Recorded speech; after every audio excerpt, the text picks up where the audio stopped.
Hello everyone and welcome to another Star Wars Toy Talk and live chat. It is very, very rare that we start these streams on a sour note, but unfortunately the Star Wars and YouTube community lost one of its own recently, as you no doubt saw there from the comments on screen. Ed, better known to you and I as the Budget Jedi, sadly passed away a couple of weeks ago, and the outpouring of love for Ed and the role he's played in this community over the years has been absolutely amazing. And as you saw there from some of the comments from Star Wars fan Tommy to the Forces with Jesse, Daniel East, of course, and so many others.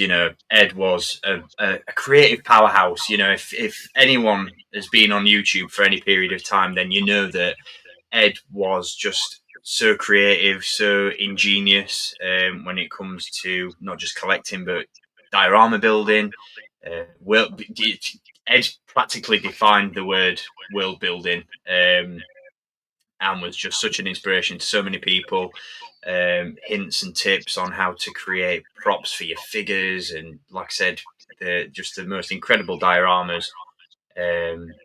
just the greatest content, and he is really, really going to be missed. So I just wanted to just spend a little bit of time before we get into the meat and bones of today's stream, just to pay a little bit of a tribute to Ed, and to send our collective thoughts and prayers out to Jen and Ed's family, who he sadly leaves behind. Dan, I know you had many interactions with Ed over the years, just as I did. James, I know you didn't know Ed too well personally, but whether you knew the guy personally or didn't, you've got a story to tell about Ed and his work and just his overall kindness as well. I think that really needs to be emphasised as well. He was just such a lovely guy. It's a legacy he leaves, for sure. The fact that his YouTube channel, as far as I'm aware of, is still available. If you don't know who he was, I implore you to go check it out, watch those years of content that he left for us to be inspired by and to enjoy. He was one of the most supportive YouTubers I remember from when I was back in 2009 and onwards. Just so supportive, incredibly encouraging. As a lot of the comments there you saw said, he was just such a great guy to interact with, and just very chill, very, very encouraging, and very can-do attitude. When it came to his dioramas, like the stuff that he picked out to build and make, he was a creative powerhouse, and it truly shines when you watch back on those videos. So definitely check just a positive vibe all around from Ed and his channel and his content. And Ed he's not been so active on YouTube over the past sort of 5-6 years, but prior to that, like, never had, like, you could tell he just loved Star Wars. He loved this hobby, and you won't find a more positive channel out there, in my personal opinion, than Ed's. So, like Dan said, highly implore you to head over there and check his channel out, because all the videos are still there, and I'm sure you'll, even after all these years, still take something away from them. I remember many years ago, when I was trying to branch out into other forms of social media, I dabbled in the world of podcasting, sort of a precursor to these live streams, really. And if you search hard enough on the internet, I dare say you'll probably find it. But I tried my hand at podcasting, and the one and only recording I ever did of a podcast was with Ed as a special guest, and just getting a bit of a feel for his journey through Star Wars and what it means to him, and the approach that he took with his dioramas and with his arts and crafts. And like you said, just a creative powerhouse, really. Like you said, just such a creative, humble, generous and kind guy. And he'll be missed. So I think that pretty much wraps it up. On to more positive things. We are, of course, gathered here today to talk about our Andor and Rogue One Black Series wish list. That was the main order of business for tonight's stream. But then Hasbro went and did a thing about an hour or so ago. It was a very big thing. Bloody hell. Talk about perfect timing. We were saying literally 2 days ago, this is going to be a really short stream because we've literally just got the wish list to go through. It's very rare that Hasbro don't have any reveals for us to talk about when we get together for these streams. And lo and behold, on the day we decide to go live, on a day where I have to rush home from work and try and prep the images like a madman ready for this stream, they go and drop a bombshell. And drop a bombshell they did. My goodness. So we're going to dive right into the reveals, and we're going to kick things off with the Black Series, because I hate to say it, Vintage, but you took the L tonight. What you got was great, but what we got was a little bit better. Boring.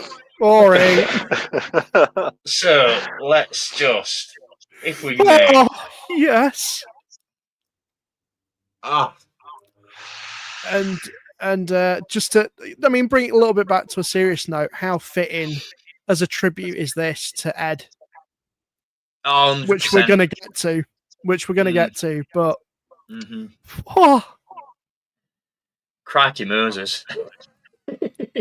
We knew, let's face it, I think we all knew that these figures were coming at some point. With the 20th anniversary of Revenge of the Sith and the cards they've been putting out for some of the repacks and repaints, it was only a matter of time before we got new versions of Anakin and Obi-Wan, and everyone who was kicking off in the comments of all the reveal streams that we've had in the time since have all been like, well, where's Anakin and Obi-Wan? Patience paid off, and I was not expecting it to be this glorious. Gentlemen, your thoughts, please, because I can't. Well, I'm having to suppress feelings. Well, we got to see the figures like this, and I was like, oh yeah, these look meant fantastic. And if you've got some more pictures prepped after this, Steve, it only got better, and then it only got even better. It's like Christmas. Fucking hell, my poor Wally.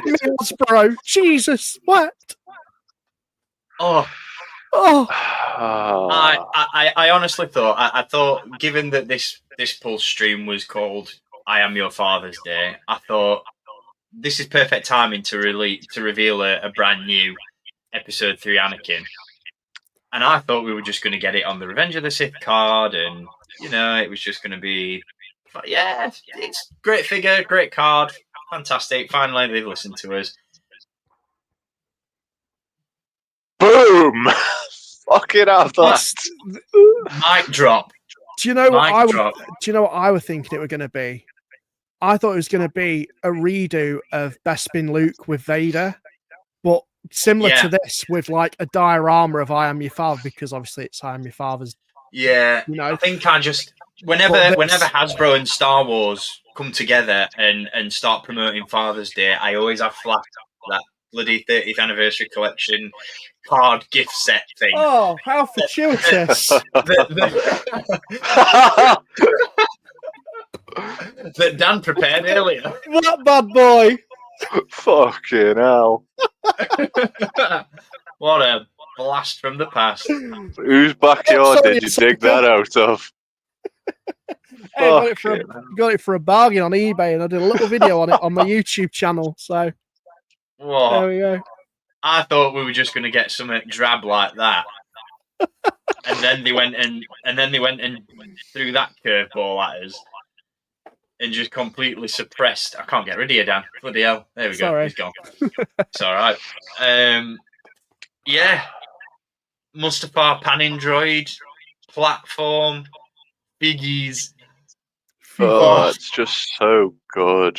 It's fucking glorious. Because of the last minute nature of the pull stream, I've not been able to pull every single image of this thing together, so packaging shots will be omitted from this lineup, from this deck, but I've already committed them all to memory. It's okay.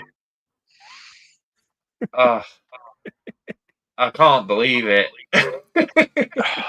It's just so good. It's like this year has been amazing for Black Series, and I make no mistake about that. But this is just how can they top it?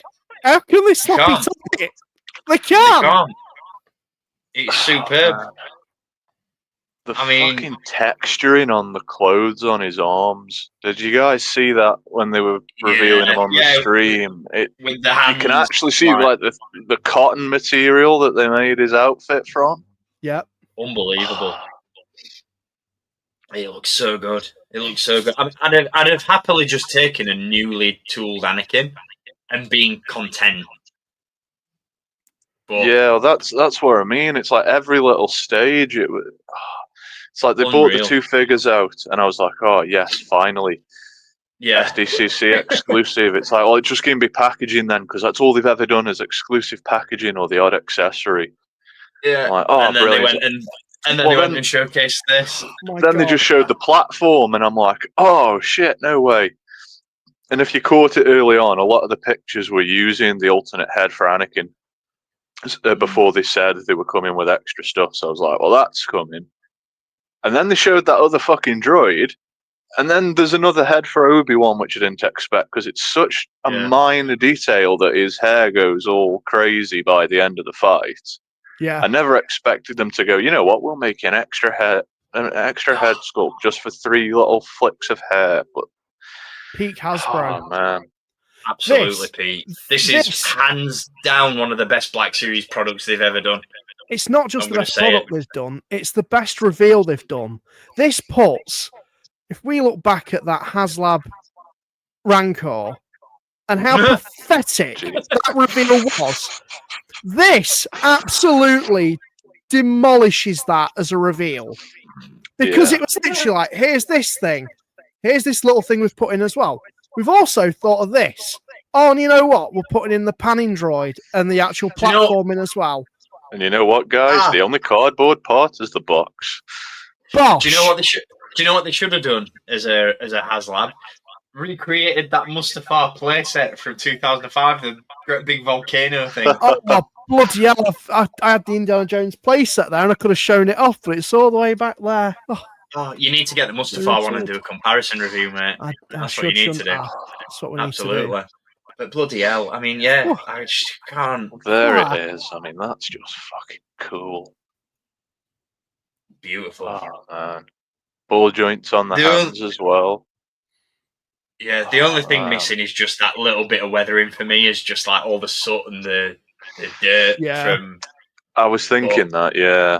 But I suppose there are people that are going to buy this that might, you know, not have an Anakin and Obi-Wan already.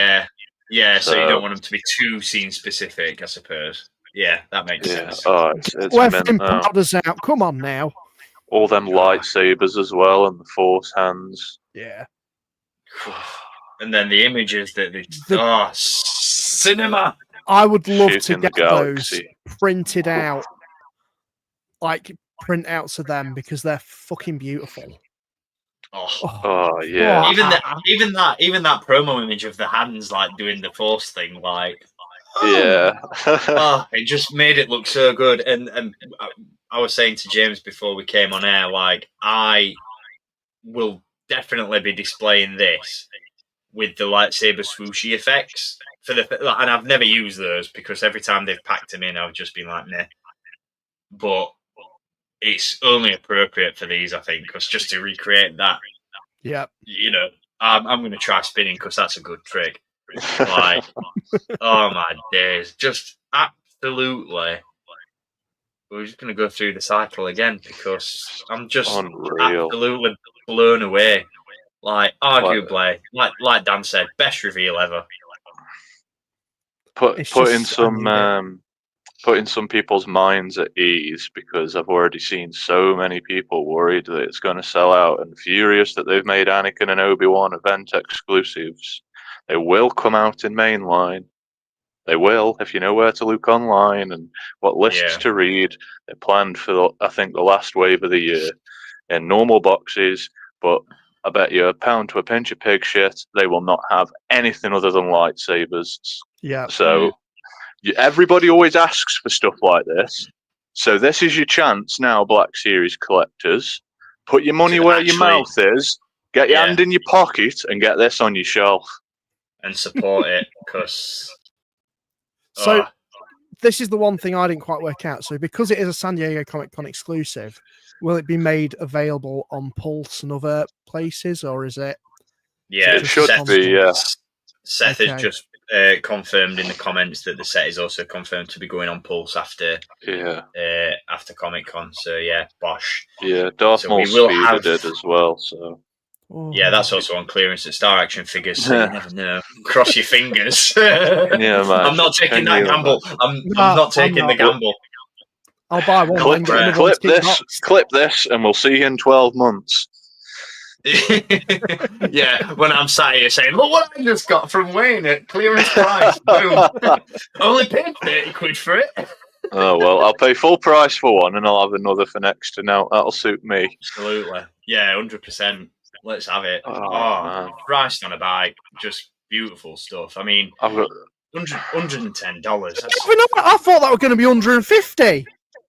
That's a steal, mate. Jesus Christ, that's really good. Have they actually confirmed it anywhere? Fucking hell, that's good. Insane. How much was how much was the Starkiller set when that came out? Same price. Same, yeah. My pants are fully well down for that one. The value for money is definitely there for this one, isn't it? It's completely there. I was willing to drop 200 almost. Brandon made a very bold point of displaying that it's solid plastic as well. And they're not trying to have you on with some rotocast piece. Dan were willing to drop 110. I were willing to drop my pants and sleep with somebody to get one of these. Oh no! Bloody hell, fire! Bloody hell! Anyone want to send me a review copy? Because I'll review the fuck out of that. Oh baby. Seconded, mate. 100%. Bloody hell. Let's throw it to the chat because we're alive tonight, ladies and gents, and Dave's getting upset because he thinks we've cancelled the comments. So let's throw it to the chat, see what people have got to say about this. Anthony's with us. The reveals today were shocking. Massive shame about Anakin and Obi-Wan not being on Return of the Jedi, on Revenge of the Sith cards. I'm not sure whether you mean shocking as in amazing, or shocking as in shite. Can't believe they went on Revenge of the Sith cards, because if it's the latter, bugger off. What else have we got? Harry's with us as well. Unreal that these are going to have to put them side by side with 30th anniversary collection versions. 100%. Yes. I think when we talked about these figures being rumoured on a previous stream, I had the 30th anniversary ones to hand and was showing them off, and I was like, just give us that in Black Series. So there's your proof that Brandon watches these streams and just takes all this feedback on board.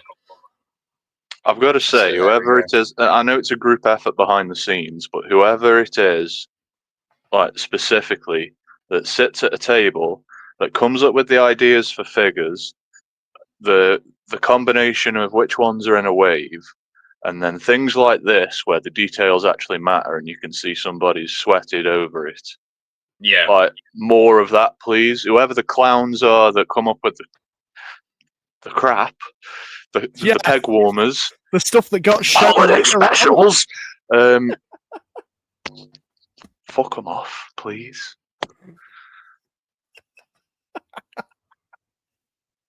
That's a good point, actually, that they're called holiday specials and they're just as shit as the actual holiday specials. Oh, dear.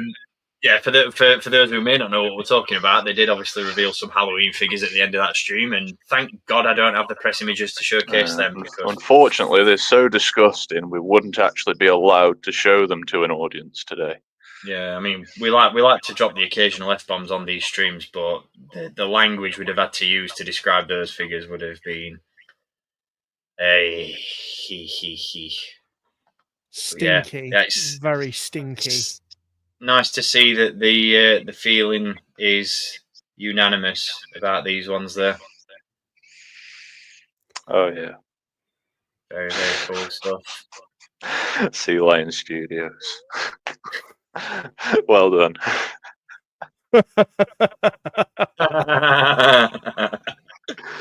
Yeah, fucking hell. Definitely. I thought they were going to show a figure of Ariana Grande after that one, but yeah.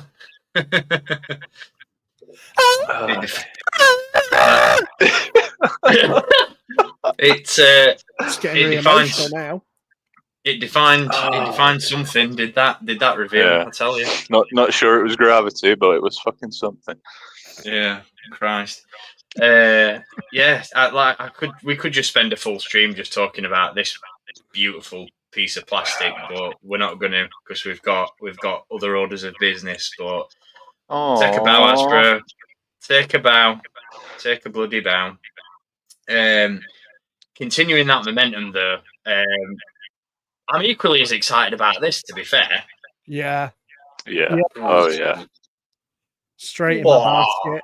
Need to. Again, definitely. I mean, this is another one that we knew was sort of coming. We talked about it when that list got leaked via, I think it was either Loch Ness Monster or Yak Face or Out of the Basement. One of the we had a feeling that this was on the horizon. I'm glad it's this version, because I did worry that it was going to be sort of a repainted, retooled Inquisitor, and we were going to get that sort of interpretation. This is another top contender for figure of the year whenever it comes out, because bloody hell. Is this the first proper figure of it? Because I'm not, as much as people gush over it, I'm not counting that 5 POA piece of crap from fucking 2013. Not a piece of crap. Nah. It's good. Where is it? No. You will die. It's that good of It's that good of a figure. You don't know it's that good of a figure. Yeah, I've resigned it to the back of my shelf. Say no more. I believe it is like the first fully articulated version we've had, and it's good. Talk about peak. Got the lightsabers right as well. I was really worried that they just put regular length blades on. Yeah, no, it looks absolutely class. Is it a mixture of is it a mixture of soft goods and plastic, or is it just plastic? It's got soft goods for the underskirt. Thank God for that. And I've said it in recent reviews, like Hasbro are doing their best work with soft goods at the minute. Shakti felt like a little bit of a step backwards just because of how oversized the robe was, but I'm not going to spend too much time on that. It is what it is. I've no doubt that this is going to just absolutely be fire when it comes out. I can't wait. Oh yeah, I need a couple of these. It's just it's how they announce these with the other figure as well that we'll probably get to in a moment. But well, yeah, let's not wait a moment. Let's talk about it now. Let's talk about it now. Jeez, I wasn't expecting this to be as soon as they did it. I wasn't expecting it. I wasn't expecting it this soon. I knew it was coming. Yeah, because for sure. We've got Luminara, and it would have been criminal not to give us a Barriss to go alongside her. Beautiful. Absolutely stunning. I mean, if Luminara is anything to go by, this is going to slap. It looks so good as well, like the face sculpt on it. It almost looks like the perfect blend between the live action actress and what we saw in the Clone Wars. Yeah. Because, I mean, I don't know how to put this, without coming across as impolite, because that's not the intention. It's like, I always felt like the live action version looked a lot older compared to the age they portray her as in the Clone Wars. And all the figures they made of her looked really weird. I don't know. I'm not trying to slag anybody off, but this looks fucking mint. Yeah, I can agree with that, because it's always weird how it did seem like she kind of de-aged slightly. Yeah, she did come across as a little bit younger, but I don't know. I'm just buzzing. I'm just absolutely buzzing for this. Any opportunity, just give me all of those pre-posed 2002 statue figures that we got as Black Series figures. Size 18 next, please, and thanks. Oh yeah.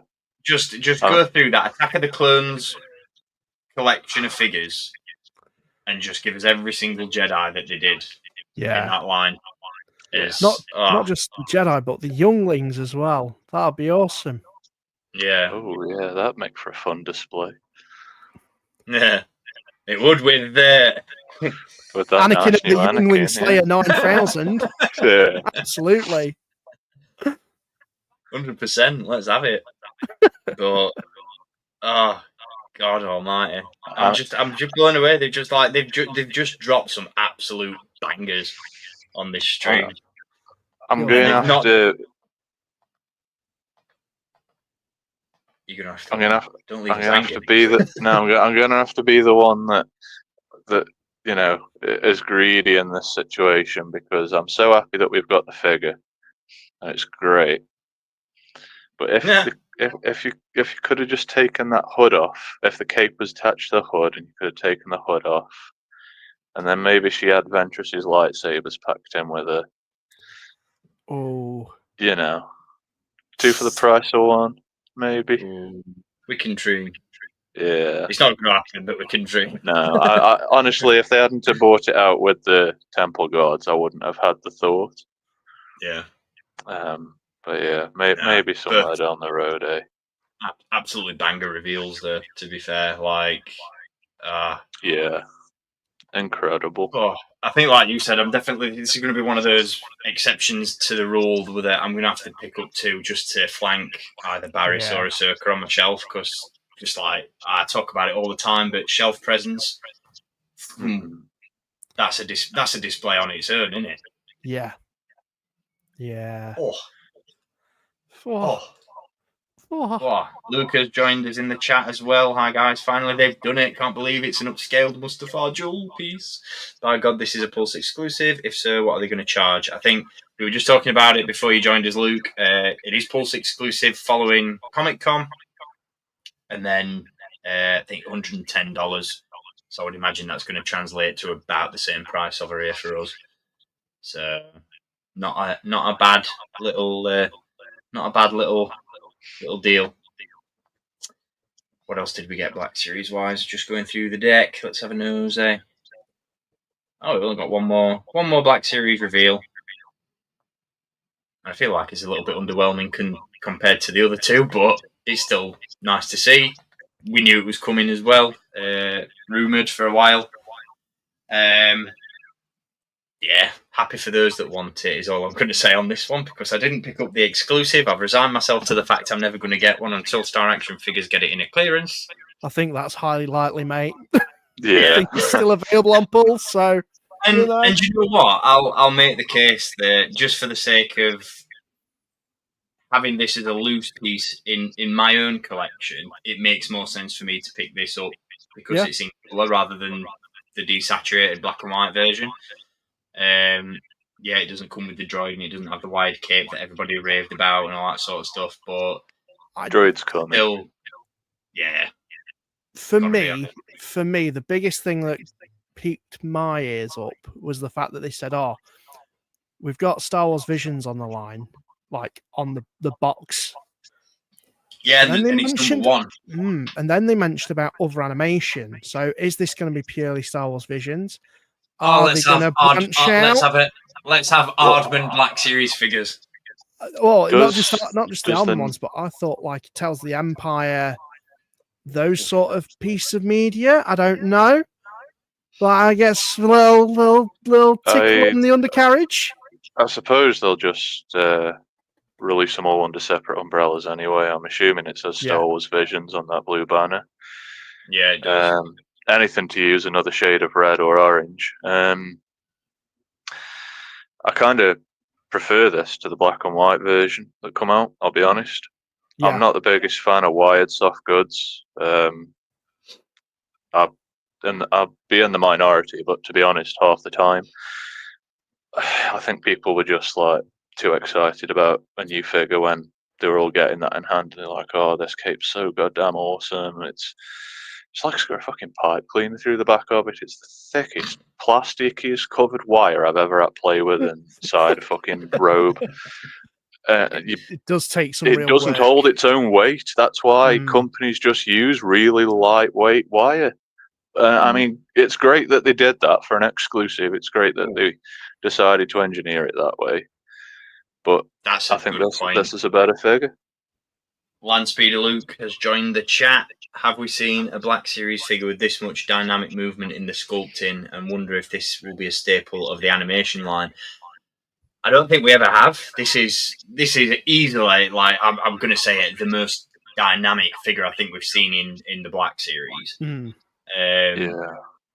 I would love it if this was something they did consistently throughout. If they do release more figures from Visions and from animation, it'd be amazing if they added more dynamicness. If they made them more dynamic, that'd be great.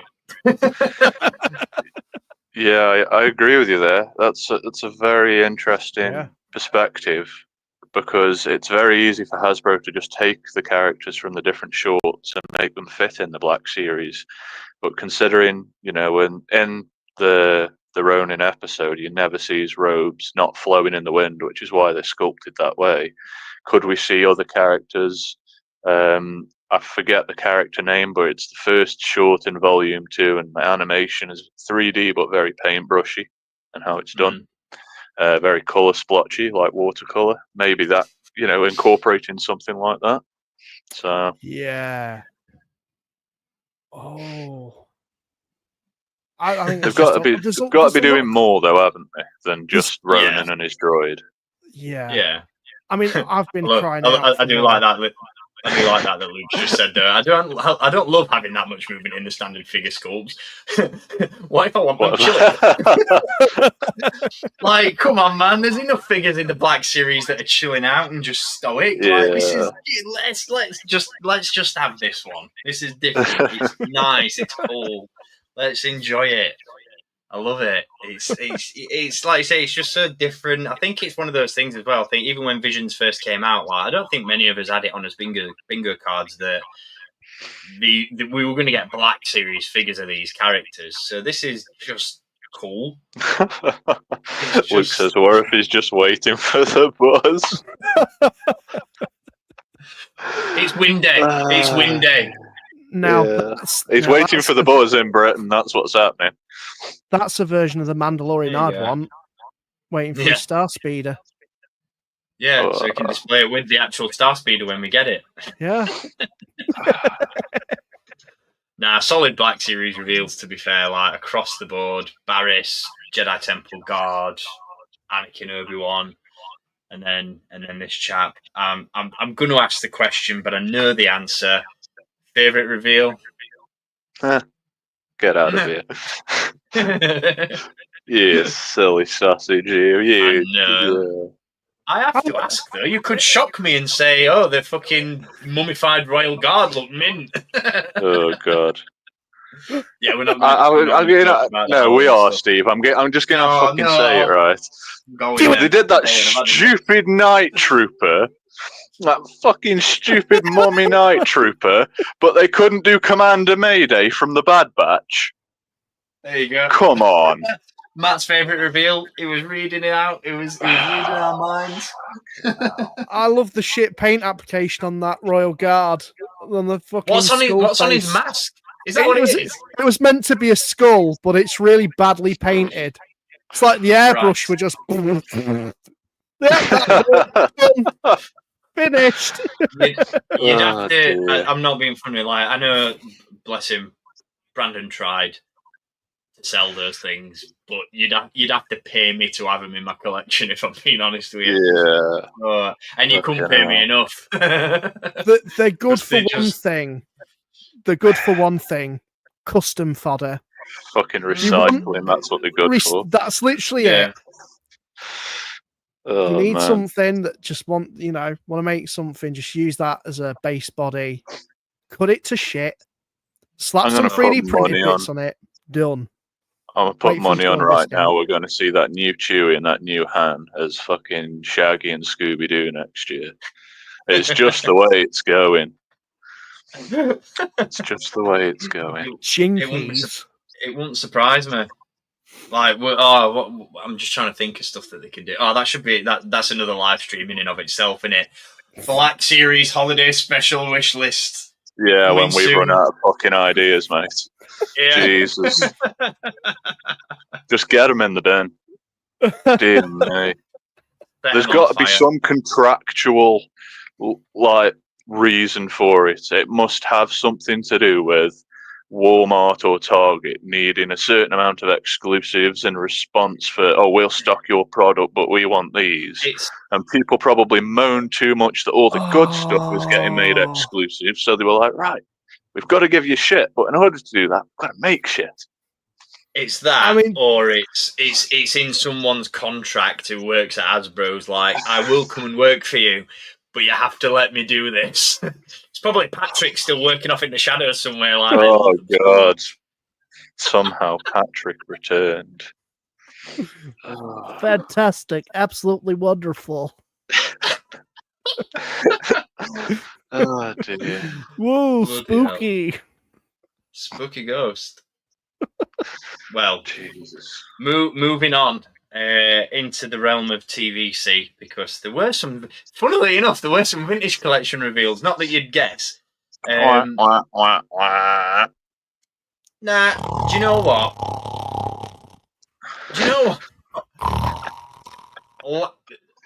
Mock me all you want, right? This I thought was pretty sick. Quite left field. Not something I expected them to ever go back and revisit, but I'm not saying I'm going to pick it up, but it's certainly vintage. It's certainly one of the TIE fighters I've seen. But do you know what? I'm actually I'm at this point. I'm not going to make any bones about it. I'm Black Series all the way for the most part, but this is pretty cool. It's good. Purely, it is good. Yeah. I mean, I was saying to James before we came on air, I've got my 30th anniversary collection Vader's TIE Fighter, which in and of itself is a Power of the Force 2 repaint, and in and of itself is almost 20 years old. As a repaint, the sculpt itself is like nearing 30. Is 30. But I've got a representation of it in my collection. It's hanging from my ceiling. It does its job. I don't need this, but again, I'm happy for those that do. It looks great. Don't get me wrong. I'm so glad that they've modernized it and made it look, because that older one that I've got looks bugger all like the TIE Fighter that you see in the movie. Yeah. It does look very accurate to the miniature. Like, yeah, I am impressed by the detail on it, I'll be honest. Yeah, it looks more like a studio scale model than it does a toy, which really does quite impress me, to be honest. If I was that bothered about the actual vehicle itself, because I'm not the biggest TIE Fighter nut, I'd definitely want this as like a display piece. But for me, it's like whatever. See, there you go. Me and you can't be friends, Dan, because TIE Fighters are my favourite vehicles. So if this had been, if this had been a TIE Avenger, I'd have been like, go on then, or a TIE Defender, I'd have been like, go on then. And I think if it was a TIE Defender, you'd have had one as well, Dan, because don't you lie out there? I gave it away. You bloody scamp. You and your blue boy. It's definitely not the time for this. No, I was just about to say it's about 2 years too early. Yeah. Because in 2 years' time, certain members of the TVC crowd will be moaning that they haven't got enough for the 50th anniversary of Star Wars. Even though we know that they will, because all of these new molded figures are just going to be rehashed on different cards, foil cards, purple ones, red ones, pink ones, fuck knows, all of them. But I do like this colour pink, by the way, tangent. It's about the most interesting thing about it for me is Vader looks pretty sick in front of a pink background. Should have been a TIE Avenger. Makes it pop. I must admit that card. I'm not like I'm sorry to be that guy, James and Dan. I'm sorry. I'm becoming a sheep, but that vintage card looks rather nice. It's a nice variation on the Vader cards we've seen in the past. No, I have to agree with you, mate. I have to agree with you. I think it's probably the best card back they've done for that new Vader. Yeah. I love how we were like, oh, they got absolutely fuck all and nobody likes it. But here we are, and we're kind of, talking it up now. Yeah.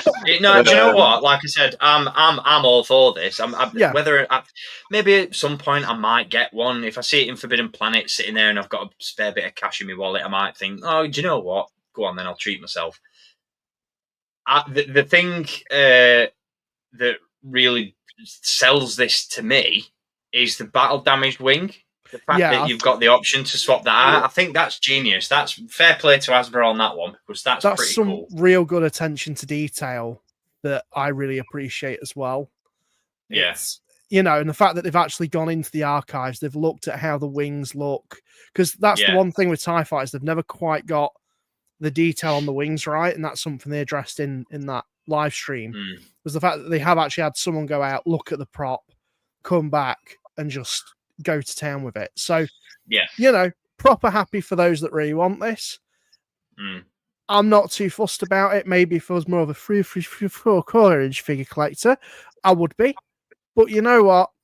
Fair play to Hasbro on this one. Did we get an announcement on price with this one? Because I don't think I caught how much this is going to retail for. No, I was just going to address this. If the Bantha that come out was, you know, close to 90 quid, I can't see this being any less.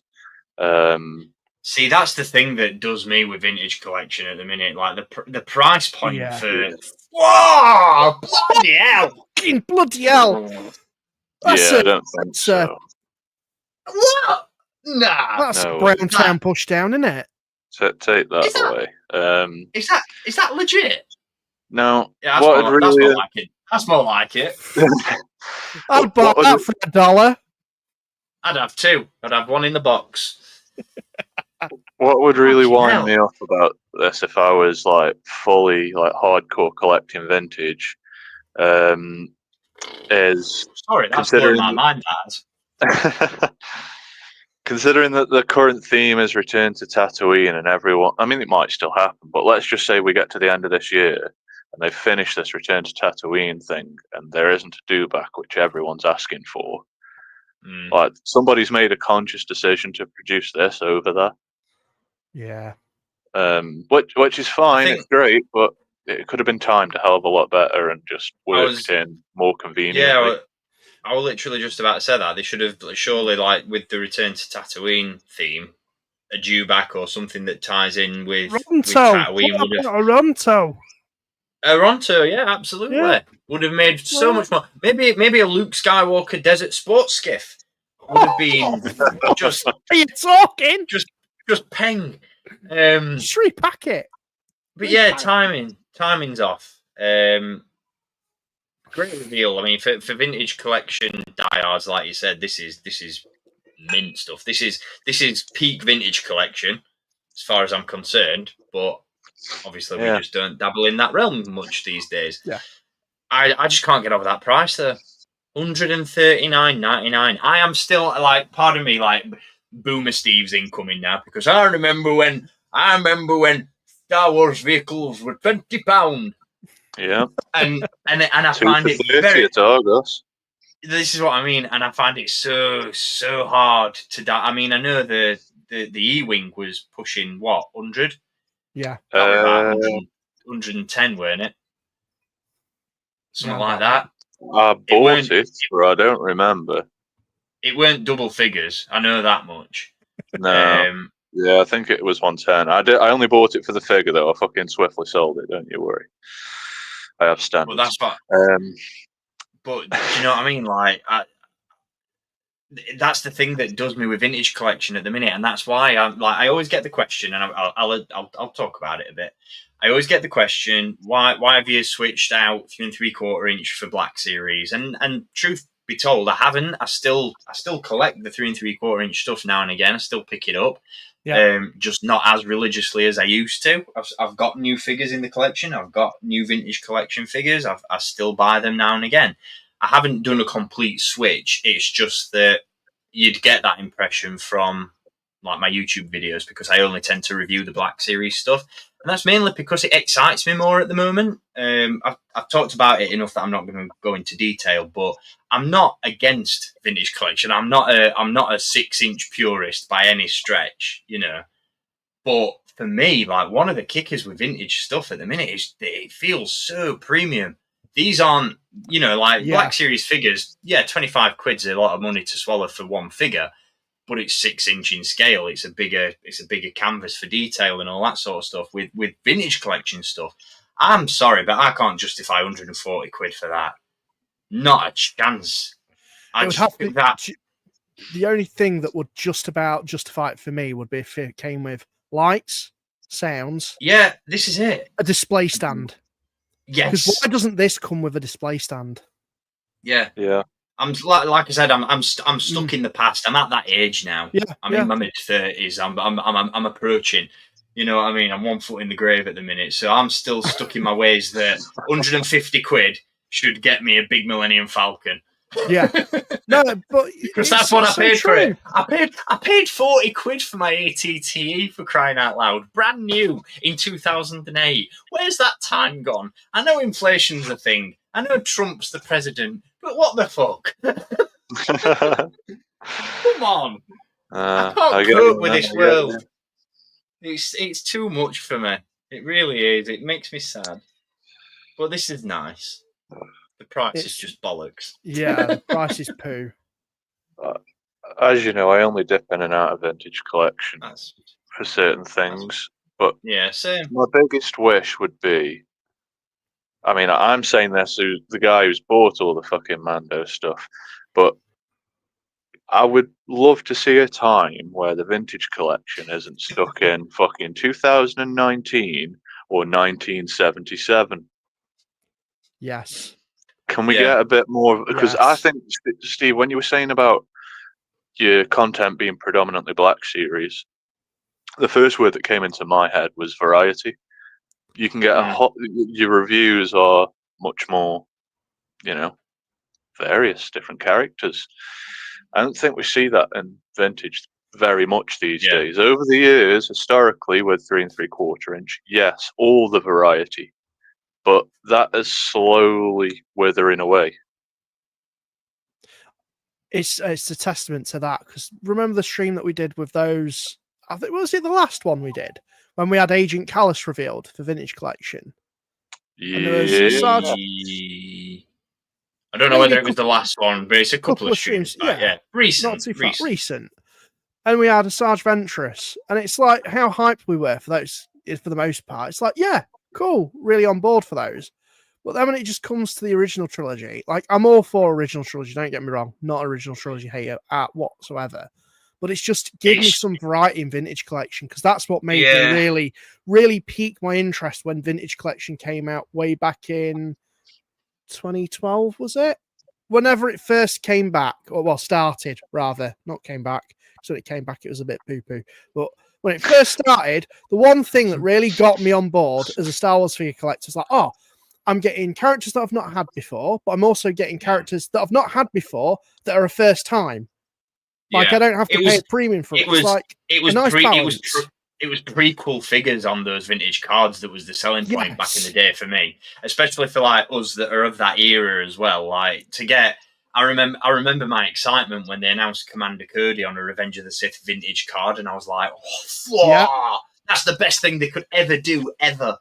And it's still got pride of place in my collection. I've still got it carded, hung up on the wall, and it's still a thing of beauty. And I still love to see those different logos and those different characters on these vintage cards. But it's all very much, especially like you said with original trilogy, it's all very much been there, done that. It's a different picture on a card with a figure. That's it to me. I get the requirement for definitive updates and all that sort of stuff. There's an argument to be made for that. And to contrast what you were saying about original trilogy, like James said, get your heads out of 2019 and stop focusing on Mandalorian for vintage collection. Stop focusing on, Jedi Survivor. That's all that ever bloody comes out, and it's like, that variety needs to be there a little bit more. I think it was when we got that deleted scene copies of figures. So we had General Kraken. What a wave! What a wave! Because it was so left field, deep cuts. And it was also there to promote, obviously, the Blu-rays coming out. There's none of this with really vintage collection. You're waiting a long time down the line to get some of these characters. Yeah. There's no real. Oh, this is what's current. Let's jump on that. Yeah. No, I don't know. I don't really keep any TVC carded anymore these days, but like the biggest sort of piece of news for vintage, for me anyway, which was great because we got to see Steve Evans come back for a little bit, is they finally figured out the card back size problems, man. Like, people have spoken. They want. I have thoughts. Well, they've decided to put all deluxes on a standard card size now, which is great. Not that I care in the collecting sense, But that Sabine that came with the Howler recently, you guys know that pissed me off to high heaven. Like, how can you justify putting that with those accessories on a massive card when you didn't even paint off the accessories and then state that the reason it was a deluxe is because of the deco? Fucking hell, blags me head, that does. But there's two sides to this coin. Everybody wants the cards to go back to that size, but they've just put the Gamorrean Guard back up for pre-order. They're doing a reissue of it, right? In today's society, that would be a deluxe figure, but they don't want to pay the money out to make a new box for that at the factory. So, I mean, you're pleasing your punters, but you're also securing the future so you can reissue all these nice big figures from the old vintage collection line. And not have to worry about them being deluxe. You can just put the prices up and cards stay the same size. This is it. Yeah. But like Matt's just mentioned from Twin Sons Collecting, like by going back to standard cards, the figures aren't technically deluxe anymore. So my thought process on that was, the cards are going to get smaller and are going to be more consistent, but the bubbles are going to be about that fucking deep. Oh yeah. I think Steve Evans has actually put mock-ups on his Instagram like that before now. Vintage collection collectors are going to get it and be like, yes, it's on a standard size card, and then turn it round and it's like, fuck!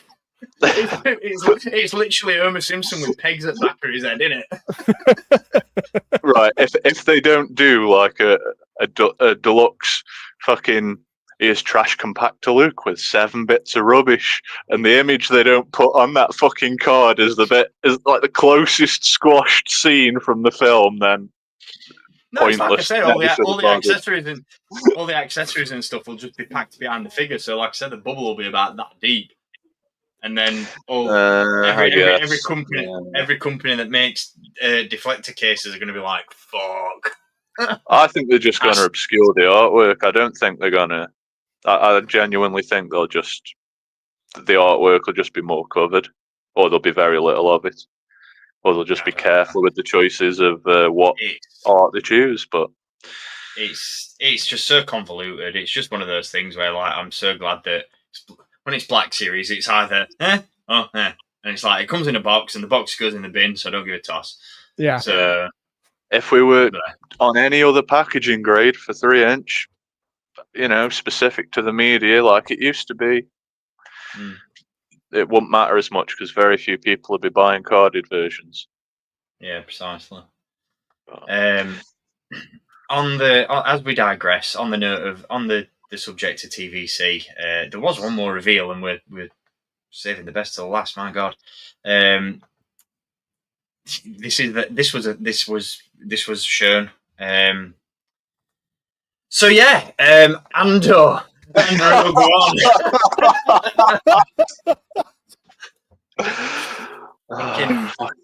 Do you know what? You know what? Maybe like 15 years ago, I'd have got really, really excited about this because I'd been like, finally, snowtroopers to load up my AT-AT that I got in 2010. In 2025, I just couldn't give two shits. So that's by the by. It's nice for those that want it, but again, precisely, and that's a running theme. We were saying before we came on air, Steve, all those poor sods that paid through their arses to army build that figure that was so scarcely packed and so highly popular. Oh man! Oh dear! Bless him. Bless the little cotton socks. Oh well. Let's go have a wee. Let's have a we'll have a wee in a minute because we've got another segment to get through first, and then I'll let you go for a wee. Yeah, of course we have.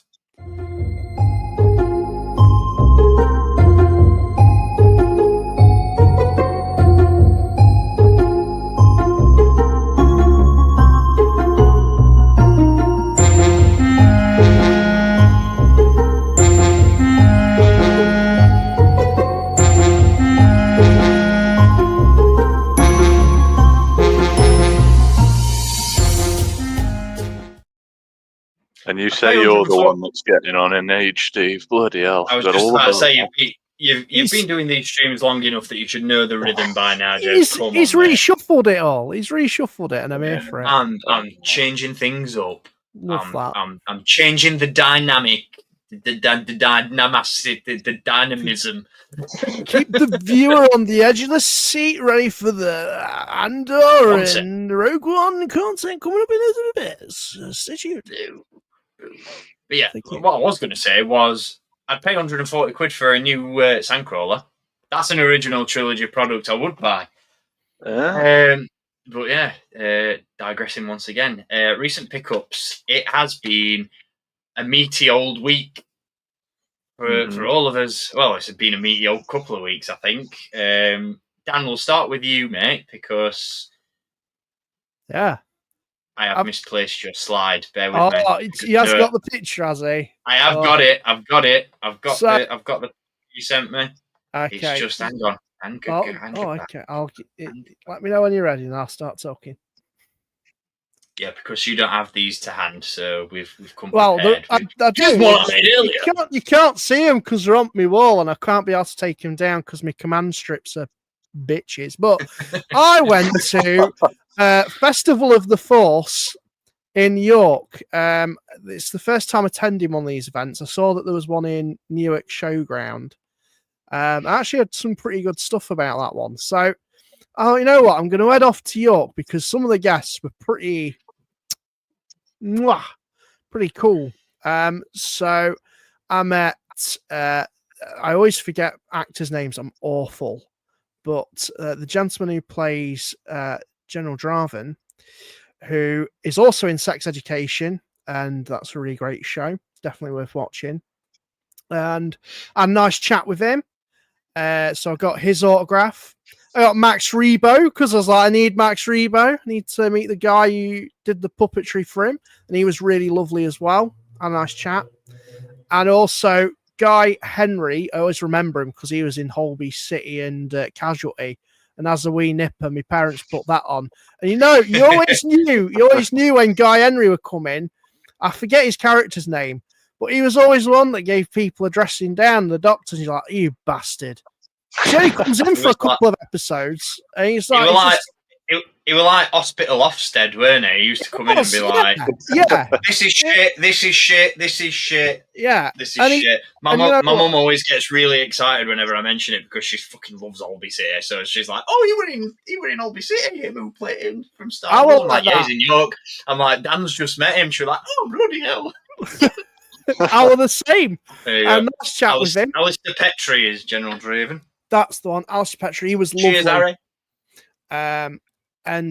So Guy Henry, who plays the motion capture of Tarkin. It was a really good event. Surprisingly, I didn't spend that much though, although I easily could have. Altogether, I think my autographs came out to about just 100 quid. For about 30 to 25. It's pretty decent. But again, I didn't really spend much. The only thing I bought was just one pair of the Force item as pictured. It was the sail barge boys. Nikto, Barada, and Ciclato. Little reference to science fiction fans there. But yeah, they're really, really cool. I was really pleased that I attended. Definitely would go again if it does show up in York. Because, again, there was some really good stores, a lot of good vendors selling lots of rare antiquities and figgies. Just, unfortunately, I was a bit like, it's a bit rich for my blood. And especially considering I dropped some pennies on another convention, which said I wasn't going to do. And then they announced a guest. I was like, oh, no. And then they said, we've got more tickets for this particular other guest that James has got tickets for. So I'm like, you know what? I'm going to do it. I'm going to meet the Youngling Slayer 9000 himself, Mr. Hayden Christensen. And I'm a little bit nervous. I don't get nervous. I get a little bit shaky. All right. So, yeah, I've got tickets to meet Hayden. It was a pretty penny to get tickets to get in, and I still need to get tickets to get on the train and maybe a hotel and other stuff that we'll figure out later. That's a future damn problem. But then, as I bought them tickets, the same night, they announced that Denise Goff were going to accompany Kyle Soller. And I was going to get there, but thank you, Steve. So I'm off with names. But Cyril Khan and Deirdre, and I hope to high heaven I can get an autograph of both of them. I will wait in that queue for as long as I need to. I want to meet them. My main one, obviously, is Hayden because I've pre-bought that. But if I can get him sorted and I have enough time to get both of those, I need to get a picture of Deirdre holding her fucking clothes up, smiling like that. Yeah. And so you've got Dan, mate, you've got to do a photo op. I would love, you know what, if I could ever do a photo op as well, if I can afford it or if there's time, I would love that. But, I'm so excited. Andor is one of my favourite pieces of media, and I'm sorry, this is a segment where I just can't shut the fuck up because I've bought that much stuff. Okay, so it's all right. No, I should have sent you on last, really, shouldn't I? Because that could have segued into the Andor. You know what? Bit. You know what? We will leave one of the things till last. So if you guys want to go after when I've shown these other bits, and then I will show this other special item to wet everyone's whistle before we go into the thing. So, obviously, as I've mentioned, I've had in previous streams, I've had a bit of a Indiana Jones binge, and I am pretty much this close to completing the line, bar the exclusives, San Diego Comic-Con exclusive big box set, and other little bits. But I have managed to track down, quite weirdly enough, because these were usually really easy to find, but now they fucking stupid monies. But I got Temple Trap Indy with a little sneaky snakes. Oh, that's mint. I've never seen that before. Yeah, it's so cool. It has so many play features. You press the button, it falls to his death. You can swing him about. It clips on to this other item, which I had to get because, again, this was an easy one, but now all of a sudden it's fucking rare as rocking horse shite. Yeah. Indy. Yes. And this is just awesome. So I'm gonna have a little play if you allow me to. So you recreate the scene where you go, get the idol, and no, the jaws come trapping down on him. But how do you stop that from happening? Well, there's a little puzzle piece. You twist this. You can pop it out. No, you can do it. There you go, adventure. Yeah. So, yeah, I've been on a massive Indiana Jones binge. I've got the Jungle Cutter coming. Unfortunately, that hasn't arrived today with a couple of Rushki soldiers. So, that's lovely. Just to remind us that World War III might be looming over our heads. On a creative note, though, and on a happy note, I've got back on the custom work. Bloody hell. So I've been picking up Power of the Force. I can't remember what I've picked up, so there's a lot going on there. But in terms of my customs, I got this 3D print of a certain blue boy, and there's a running theme here. So I've done a Kenner Grand Admiral Thrawn, hand painted by when you think about it, it's criminal, isn't it, that we didn't get Thrawn as part of that Ahsoka retro wave. I've only just realised that. Like, what the hell? Come on. There he is. I've got him with a few thumbprints that are fortunately being covered up by the lighting. Because I'm so impatient when it comes to gloss white. I should leave it for about 2 days, but I was like, I'm going to touch it. It still looks done. No, it wasn't. It was tacky as out, and I've got a little fun. But it adds texture, it adds a bit of salt to the flavour, a bit of spice to the old boy. I'm happy with him. He sits quite nicely on my shelf.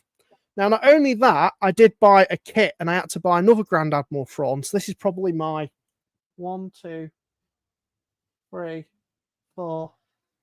This is probably my 5th Black Series, 6 Grand Admiral Thrawn, including the San Diego. Yeah, this is nuts. It might be more if I end up buying that stupid pack. Well, I think it's sold out, luckily, on Star Action Figures, so I've been saved from that stupid impulse buy. But I've done a 0 hour Grand Admiral Thrawn. That is tasty, man. With his little armor, his little rank badge, and just give it a little 360. There's his back. Super simple to do. Piece of pish. Again, are they, a little bit impatient. Are they 3D printed parts or are they recycled from Veers? These are 3D printed parts. CB Prints did the parts for this one. I can't remember who did the 3D print for the Vintage Thrawn. I just got that off of eBay. But shout out to them, whoever you are, because it was a very good print. And again, CB Prints can never go wrong with. I think it's CB Prints. It's the gentleman, I think James got the. Is it Palpatine? Hologram Palpatine from? Yeah. He does some banging stuff. So top seller. He really is. And quick turnaround considering little bits and pieces that he makes. But I'm well chuffed with this. So that's my other than this might segue nicely to Steve at some point, but we also got him. And then there's another thing that I got practically for free that we'll get into in a minute. Yeah, we'll save that. That is the main event, to be fair, of recent pickups, and segues quite nicely into our Andor and Rogue One wish list. So yeah, we'll get to that in a minute, mate. Absolutely. Magic. It's like magic. It's just magic. Oh, what's happened there? Oh God. Oh God. No, there we go. That's how I needed to do that anyway. So like Dan just said, he picked up Captain Rex. I picked up Captain Rex as well. Black Series review shortly coming. My video on this guy is going up immediately following this stream. Well, I say immediately, depends what time we wrap things up. But 10 p.m. British summertime, Rex will be live on the channel. I got a few spends for my birthday recently. So I went over to Star Action Figures and spent a bit of money. And had to get Rex. Very, very cool to finally have Phase 1 Rex in the Black Series. Long, long overdue. And a very cool figure. Did some more Black Series spends. Got a bit of a mixed bag. Plugged some gaps and picked up some new releases. So I did finally, again, talk about Pulse exclusives and clearance and all that good stuff. Finally got the Super Battle Droid and C-3PO 2-pack. Wasn't really planning on getting this originally because I have the regular mainline Super Battle Droid. But I love that sculpt so much. And it's one of the few instances where I've liked a figure that much that I've been like, do you know what? I'll have quite a few repaints of that. I'll take them. Because it's a bloody banger of a figure, is that Super Battle Droid, and C-3PO is there as well. So, happy to have that one. Always looking to bulk out that prequel Black Series display, and $18.95 for them. Perfect. Pack for that price. Pretty decent, yeah. Less than the mainline Super Battle Droid cost me in the first place, so I can't complain too much. Also picked up Ahsoka from Peridia. Yeah, been meaning to get that one. Been meaning to get it for a while. Held off for some reason or another. Don't know why. So finally managed to pick her up, and then I got another Black Series 2-pack, and finally got the Mandalorian Street Hawk trainers because we all love Mandalorian warriors, and we love it when they're not overly blue. So that was an inevitable must-have. Again, it was one that I was waiting on.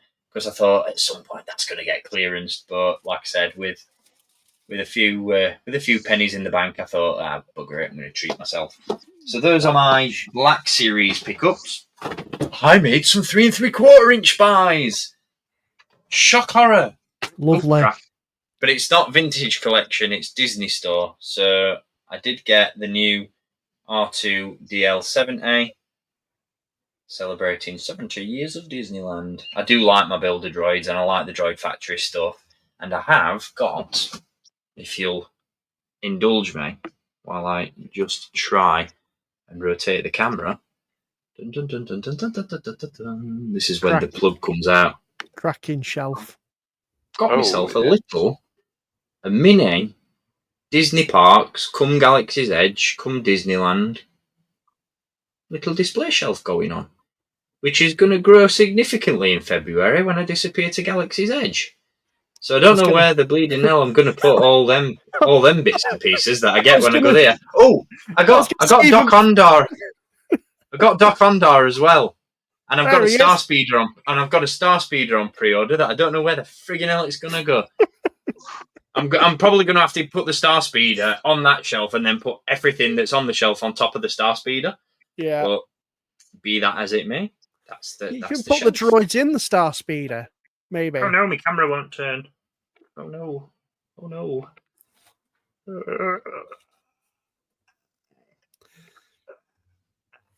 There we go. Yeah, I got him to find a space for on that shelf somewhere. And you can say what you want, and you piss off bigots. But I got the Pride droid as well. Yeah. Because I like droids, and I like to think I'm an ally, so I made the purchase. And it looks sick. I absolutely love this card back, if I'm being honest. Because look, you've got I don't know whether that's the Coruscant Underworld in the back. And it just looks really cool. I don't know. I think that's probably one of the best Droid Factory card backs they've done. I must say, I do like the card backs they do, because there's one that I've got that has a Gungan celebration going on in the background. It's kind of that's wild. Sometimes the cards aren't great because they do use images of the figure itself on the card back, which sometimes doesn't look great. But these two, I'm absolutely buzzing, to be honest. Like deco as well on both the figures. I think they look class. I absolutely love them. Proper pop. So, proper pop. Can't wait to get them on display. They will be staying carded because I tried to leave most of my Droid Factory stuff carded, as you can see from the shelf. And then I bought some Lego for the first time in what feels like ages. I did get another droid because I love the Lego droids that they're doing at the minute. I've got 3PO, I've got R2, and when this got leaked / announced, I was like, I've got to have that and all to complete the Holy Triumvirate. So there we go, Lego Chopper. And this was, I'm gonna be honest, my favourite build of the three.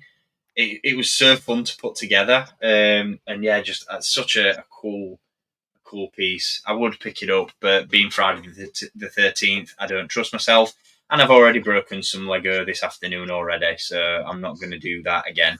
But yeah, got Chopper, absolutely love him.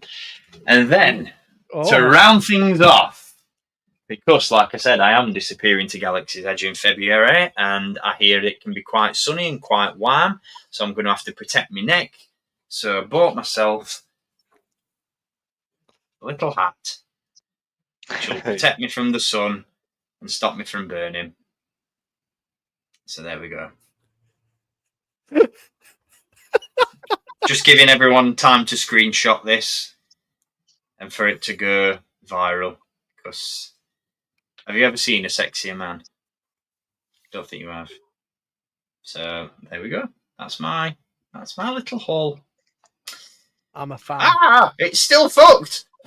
What's happening? What have you done? There we go. That's sorted. So yeah, buzzing.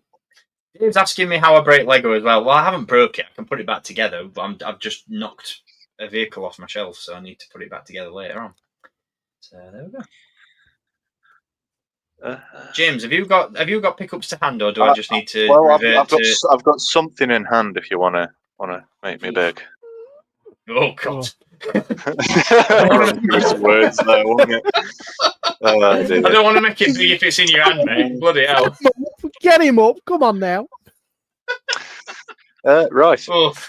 So, segueing off of Dan's announcement, pickups, whatever you want to say. We're going to be at Manchester, Comic Con Manchester in July 27th, I believe it is. We're going for the Sunday because that's the only day Hayden's doing. Yeah. And so, I don't know. I sort of got influenced to make these because you guys have got them. So if you bump into me there, which nobody fucking will, but let's just pretend that somebody will recognise me. It could happen. And you want a little little, I don't know, it's not a business card, is it? Wherever you want to call it. A thick piece of paper with my roughly HD logo on, and you can have one of them. And it's even got all the important shit on the back of it, so you can look at my toys. But if you don't like cardboard, keen-eyed viewer, you can also have it on a sticker. Fantastic. You see, because I think about you. Fucking love stickers. So that's that. Dave wants one. So Dave, get you sent to Manchester Comic Con, pal. Yeah. Manchester Comic Con. You'll find me in the longest line at the venue. Oh, the first longest line. I'll be in the second. Well, I guess, yeah. I got tired of travelling like a peasant at Liverpool and bought a diamond pass. That was when I thought I was doing the convention on my own, and I was only going for Hayden, and now they've announced more guests and friends are going to be there. So, what a challenging day, but it's all in good fun. So yeah, I've got other nice things, actual, things made of plastic, which hopefully Steve will move on to now for you. I was waiting. I weren't sure whether you had anything else in hand that you were waiting to make big. So. No, mate. No. What would you like to talk about first? I'm not bothered, mate. Surprise me. Well, I've pressed the button. What's happening? Drum roll. I don't know which one I've selected because I've named them both very similar file names. Because I'm an absolute technological whiz like that, you see. Oh, it's Black Series. There we go. On brand. There we go. Look at them. Woof. Your second, Luke, because I was beat by a day by someone else in New Zealand. But there you go. There's a look at 4 out of the 5 that are in the latest Black Series wave. The only reason I haven't put pictures of the Death Trooper up is because I didn't know what bloody do with it. For a picture, it's just a trooper. You should have him all like janky and zombified. I will get to that. I've got a point to raise about that. No. Han and Chewie, fucking awesome. Best out of the wave, which I didn't expect. Just everything that the Black Series should be, and everything that I know that Anakin and Obi-Wan set will be when it comes out in terms of quality of figure. 2 figures that were desperate for an update, and they're perfect now. Merrin, the one I was most excited for. It's good. The magic effect's crap, which I knew anyway. Oh no. I mean, it's okay for you, Steve, because you don't play the games, but she very rarely uses it as an actual. She's not. Oh, so you mean it's like the accessory itself isn't bad? It's just. I never gelled with the design. It should look more. That's fair enough. It should look different. The staff, the spear, really cool, but they've made it out of this stupid grey plastic that doesn't seem to take to the paint. So you're moving it, through the hand, and the paint just scrapes off. So I'm going to end up getting another one because I'm a maniac and I'm just going to seal it, knowing what I'm going into this time. Yeah. Before using it, because I am slightly pissed off that she doesn't have that on the shelf. I should have taken an updated picture, because if anyone out there goes to a game or a sports direct and they've got an X-Men 97 Goblin Queen figure on discount, buy it for that, because it comes with like semi-translucent dark green magic effects, which look way better on Merrin than than the one she comes with. So that it's good. You just got to do a bit of work. And Ezra, really great. Say a big thank you to Luke Ness Monster, who shared all of my pictures on Instagram in one of his latest videos and discussed them briefly. And there's a little bit of curiosity about the Ezra figure. It's really hard to take a picture of and get the face fully focused because of the beard. So it just wasn't going to pick up on those finer details. The likeness is just as good as the promo pictures in hand. Just like the glam shots, really good figure. I'm not sure what parts they've reused on him for the thighs, but he has got thigh swivel. My main annoyance with this wave is there's still no thigh swivel, and they keep doing this damn thing where they'll sculpt the legs almost bowed, and it's got to be intentionally, because it's not warped, because the joints are specifically like that. Now, normally, if that happens, it's not an issue because you can straighten that out with a few twists and turns, but not having that joint really fucks it up. And it's most notable on the Death Trooper. So you're trying to pose him, and I know he's meant. It's not just because he's a zombie, because I've noticed it on the test pilot Cassian. Who else was in that last bloody wave? I'm going to forget all the figures I've noticed it on now. The Moff Gideon in Dark Trooper armor. Those are two figures that have got these new sculpts on the legs, and this is what I'm noticing, and it's very annoying because nobody stands like that. And I know they're just 20 quid figures, but it's besides the point. Not all these improvements make things better. I think we should go back to having that articulation point. I don't think it was ever a massive eyesore or something people complained about. But that's my biggest gripe with the wave. The Death Trooper's a weird one. I was excited for it and it looked cool, but I think it's too much of a Frankenstein. So the legs are all brand new, the head's new, and then I think the torso and the arms are cobbled together from the original. And I think that original Death Trooper is so dated that it just doesn't. The puzzle pieces aren't connecting in my head. It's setting me off against it. Like, it's just leaving a bad taste in my mouth trying to pose him. So that surprised me about the torso, because from them press images that we got when it was revealed, it looks a little bit. It does have the sculpted. I mean, maybe it is new, but they didn't factor in like butterfly joints or anything because it had to accommodate the old arms. Right. But I think the arms are definitely. They're either reused or like over molded, considering it's just crap. That's a real shame, because I was really looking forward to that one as well, and getting it posed up like a zombie on my shelf. You might like it, mate. I'm just a weird fucker. Like, yeah, I wave that autism flag. It's like, it's just the wrong combination of things, and it resulted in the figure not being what I wanted. So. It's out there, food for thought and all that.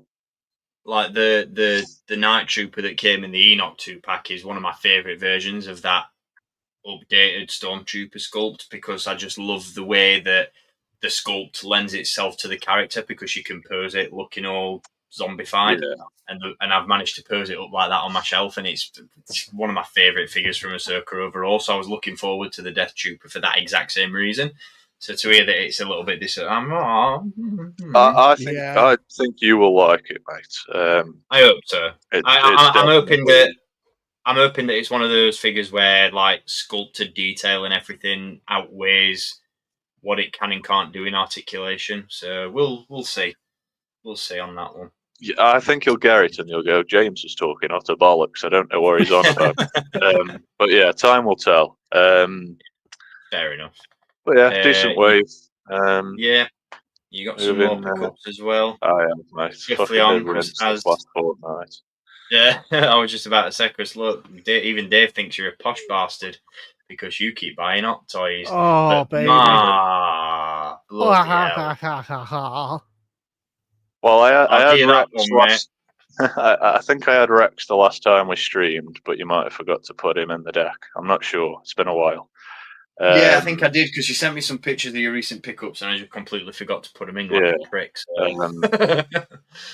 So I've had Rex for a while now, a few months, I think, or a month. I don't know. Chopper I've had since last year, but if I'm going to send you the picture to put up, it's got to be of the final vision. And I mean, having two characters from Clone Wars in awesome versions that just encapsulate that show, as well as Ahsoka, and then the same for Hera and Chopper in regards to Rebels and the Ahsoka series. Mate, it's fucking mega stuff. Like, all the Ahsoka figures have had like 10 out of 10 head sculpts.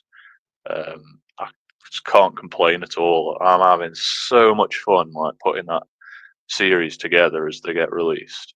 It's just fucking great stuff. It looks so good. Well, I'm even on the. I'm like even on the like the camp on that one with the Rex, because I've got, going back a few years now, but I've got the original Sideshow Captain Rex. Yeah. And I'm like, I don't need another 1/6 scale version of Rex, because I've got that one and it's fine. But I look at that and I think, wow, that's just so nice. Oh, man. It's such a good figure. You do get the parts as well to make it into the Phase 2 version. Oh, fucking hell. So it's almost like a classic Hot Toy in that sense, because back in the day you would get multiple outfits for a figure to a certain extent. So it's really great. I've had so many clowns on the internet fucking going off about how it's inaccurate again. It's fucking not, alright? It looks like how it looks in Ahsoka. Just accept it or bugger off. I don't need to hear it. Well, in that picture, it's technically inaccurate because you've not got his elbow pads the wrong way around. Well, it was actually the Phase 2 armor they fucked up on. It's inaccurate because he's not turned around facing away from the camera like this. But no, I wasn't not going to pose them how I think they should have been done. That's peak 2008 promo material, that Rex pose. Yeah. That's literally how I've got my Sideshow one posed up as well. It's great minds, mate. Great minds. Quality. Awesome stuff. What do you reckon to Chopper? Because I really want it because I love Chop. Yeah, man. I don't know whether I can justify a regular Hot Toys price for a figure that's dainty compared to some of the others. Like, has he got all the opening panels and movable arms and stuff? Like, is he? Well, the arms that are on his head, they move, and they've got 2 alternate attachments, so you can make him do like the strongman stance that he does. The little arm on his chest pops out. But that's about it. Like nothing else opens or anything. I think you get a Huyang hologram. Fuck knows why, but you get it. And the different radar piece for the top of his head. He's also holding in his left arm the tracking fob that he throws onto the ship. Ah, yeah, nice. So I mean, solid, mate. It'll definitely be around for a good deal one day. I don't see it selling out. So might have to grab that one at some point. Then I do like me droids. Yeah. Cool stuff. I know you got another Hot Toys, didn't you? But I've not got the fucking image because, again, I'm an idiot. I've not prepared it. That's all right, mate. Shin released last week, I think. She looks stunning. Last Tuesday, and I was blown away by that. To be fair, because the prototype pictures weren't 100% Ivana Sakno. I was going to say it looked a bit ropey when they announced it. Man, when they put those final product images out, I was over the moon. I had every faith that they'd fix it, because they seemed to be trying to better themselves for a change, which is good. But yeah, I've got it set up with Balin, and it's just everything that I wanted. It's just great. Nice. Fucking great. Because, I mean, on the market, they are the definitive versions of those characters. No one else has got them right. But yeah, that's it. Really. Nice. Happy days. That brings us back full circle, Dan. So, story time. It is a story time. So, and a segue. Story and a segue. Yeah. So just to be a bit brief for this, I wrote back years and years ago to an actor who I admired, one could say, a gentleman called Tom Hiddleston. So little Dan, and this was actually a video that featured on my YouTube channel until the purge, wrote to Tom Hiddleston a really lame letter. I'm going to be honest. It was cringe, utter cringe, but it came from the heart at the time because I really loved, the Avengers film. I was actually looking forward to the Avengers film. I'd seen him in Thor, upcoming films like War Horse, things like that. So I wrote to him saying, really enjoyed the films you're in. And I included a picture. I'd found this website where you could get the address to the talent agent, did a bit of background research. He was still with that talent agent, sent it in. And after that, I completely forgot about it. 3 or 4 months pass, maybe even more. And a letter comes through our door. My dad's like, Dan, you've got a letter. You never get letters. What have you done? I'm like, you know what? I don't actually know, because I'd completely forgotten. And I owe the tax man, Dad. Basically, felt like I was like, shitting hell. Is this like a death threat? Have I been doxxed? What's going on? I was shaking. I was getting a little bit nervous, but I opened it up because I was looking at the writing. It's like, that's my handwriting, because my handwriting's shite. So I opened it up and I pulled out this picture, which was very familiar because I'd printed it at my local Boots, because it had the Boots branded on the back as well. And lo and behold was this picture of Tom Hiddleston, signed by Tom Hiddleston, and it said, to Daniel. I had a freak out, made a video on it. It's not on my YouTube channel anymore, but I do have it now nicely framed downstairs. The point of this is, because now I've got into autograph collecting, way too many hobbies at this point. I've started writing to some of my favourite actors and actresses. I started off with Lars Mikkelsen. I have given, put in a picture, sent it to him. Very long, lengthy thing of how much Thrawn as a character means to me. Also mentioning other media that he's been in, because it's not just Star Wars I like other films and stuff. Star Wars is my meat and potatoes. I then wrote out to, more recently, David Tennant, because I've heard a couple of people have heard back from him. I included a picture of Professor Hugh Yang, and also David Tennant, because hopefully you might sign it for my housemate as well. So I thought it'd be a nice little gift for them. So, it's all very by chance. People can change talent agents, things like that. And it also takes a while sometimes to hear back from celebrities, because obviously they've got filming commitments. They've got lots of other things to do other than just signing fan mail all day. Going to the talent agent, you're there for business, so to speak. So it was my surprise, because I've only just literally, it's like not even 2 weeks ago I did this for the 3 actors that I'd done, Lars, David Tennant, and this actress, who, to be honest, I wrote a rather lengthy letter to, because the character means so much to me. Andor, as we all know, is one of my favourite pieces of media, and I'm sure everyone else on this stream's media. That's why we're here today, to talk about our wish list of figures that we'd want. And I really was connected to this character because it came at a really difficult time, getting a bit personal, but my grandma was not well. I am obviously not living close to her. I was in constant contact with my family and her. But the character in Andor was very similar to my grandma, at least the memory that I had of her, until her state of being was starting to change, obviously, as she was getting unwell. Sadly, she did pass away. And I wrote to the actress that of how much this character meant to me and how much it related to my grandma, and how much the media of Andor at the time was so significant to the economical climate, yada, yada, yada, effectively. And I kind of thought, what, I'm probably not going to hear for a while, if at all. So it was to my surprise today when I'm going through my mail and I see my absolutely bobbins handwriting. Thank you, Steve, for the business card that's covering up my details. I was just about to say, what's that doing there? But there he is. That's the enclosed envelope I put in. I was like, who is it?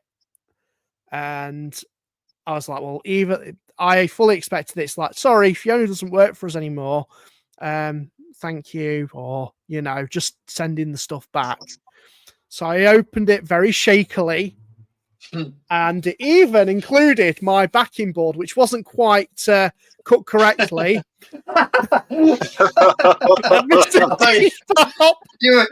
You didn't send her a box of lollies? What the fuck? I should have, shouldn't I? But I think it would have got a bit wet by the time it made it. But that, definitely thing that I need to learn for next time if I do this, make the backing board a bit bigger. But I did get back.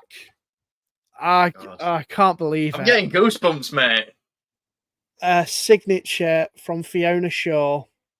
Oh, man. With even Hi Daniel, the autograph. It did get a little bit bent, the picture, from being in transit, but honestly, it adds to the memento of that, the letter that I wrote. And maybe one day I will share that letter, because I do have it saved. I have all the letters that I've written saved, other than the Tom Middleton one, because that was utter cringe.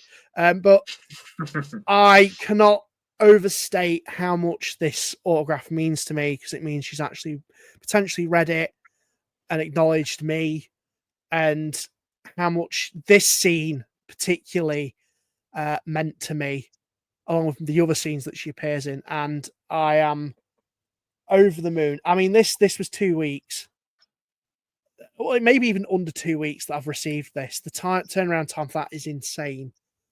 So I am I was a little bit overcome with emotion when I received this. Mate, I'm tearing up on this end. But I can't wait to get this framed up. I was frantically looking for a frame because I thought I had one. I was like, shit. But no, we'll get that sorted tomorrow, and this is going to get framed up. I know a lad who's off to B&M in the morning. Yes, immediately. And then I'll have 2 extra frames as well to put to one side if I do hear from the other gentleman. But it's always worth writing out to your heroes, to the people that you admire, in terms of, content. It's nice going to Comic Cons and things like that, but sometimes you don't just quite get the time to talk to these people to fully evoke what you want to say. Because I'm shit sometimes at talking to people. I've got a million and one things I could say to them without sounding like a crazy person. So it's just a nice way to just like slow your roll, write to them, tell them exactly point for point how much the media means to me, and especially how much the autograph would mean to you.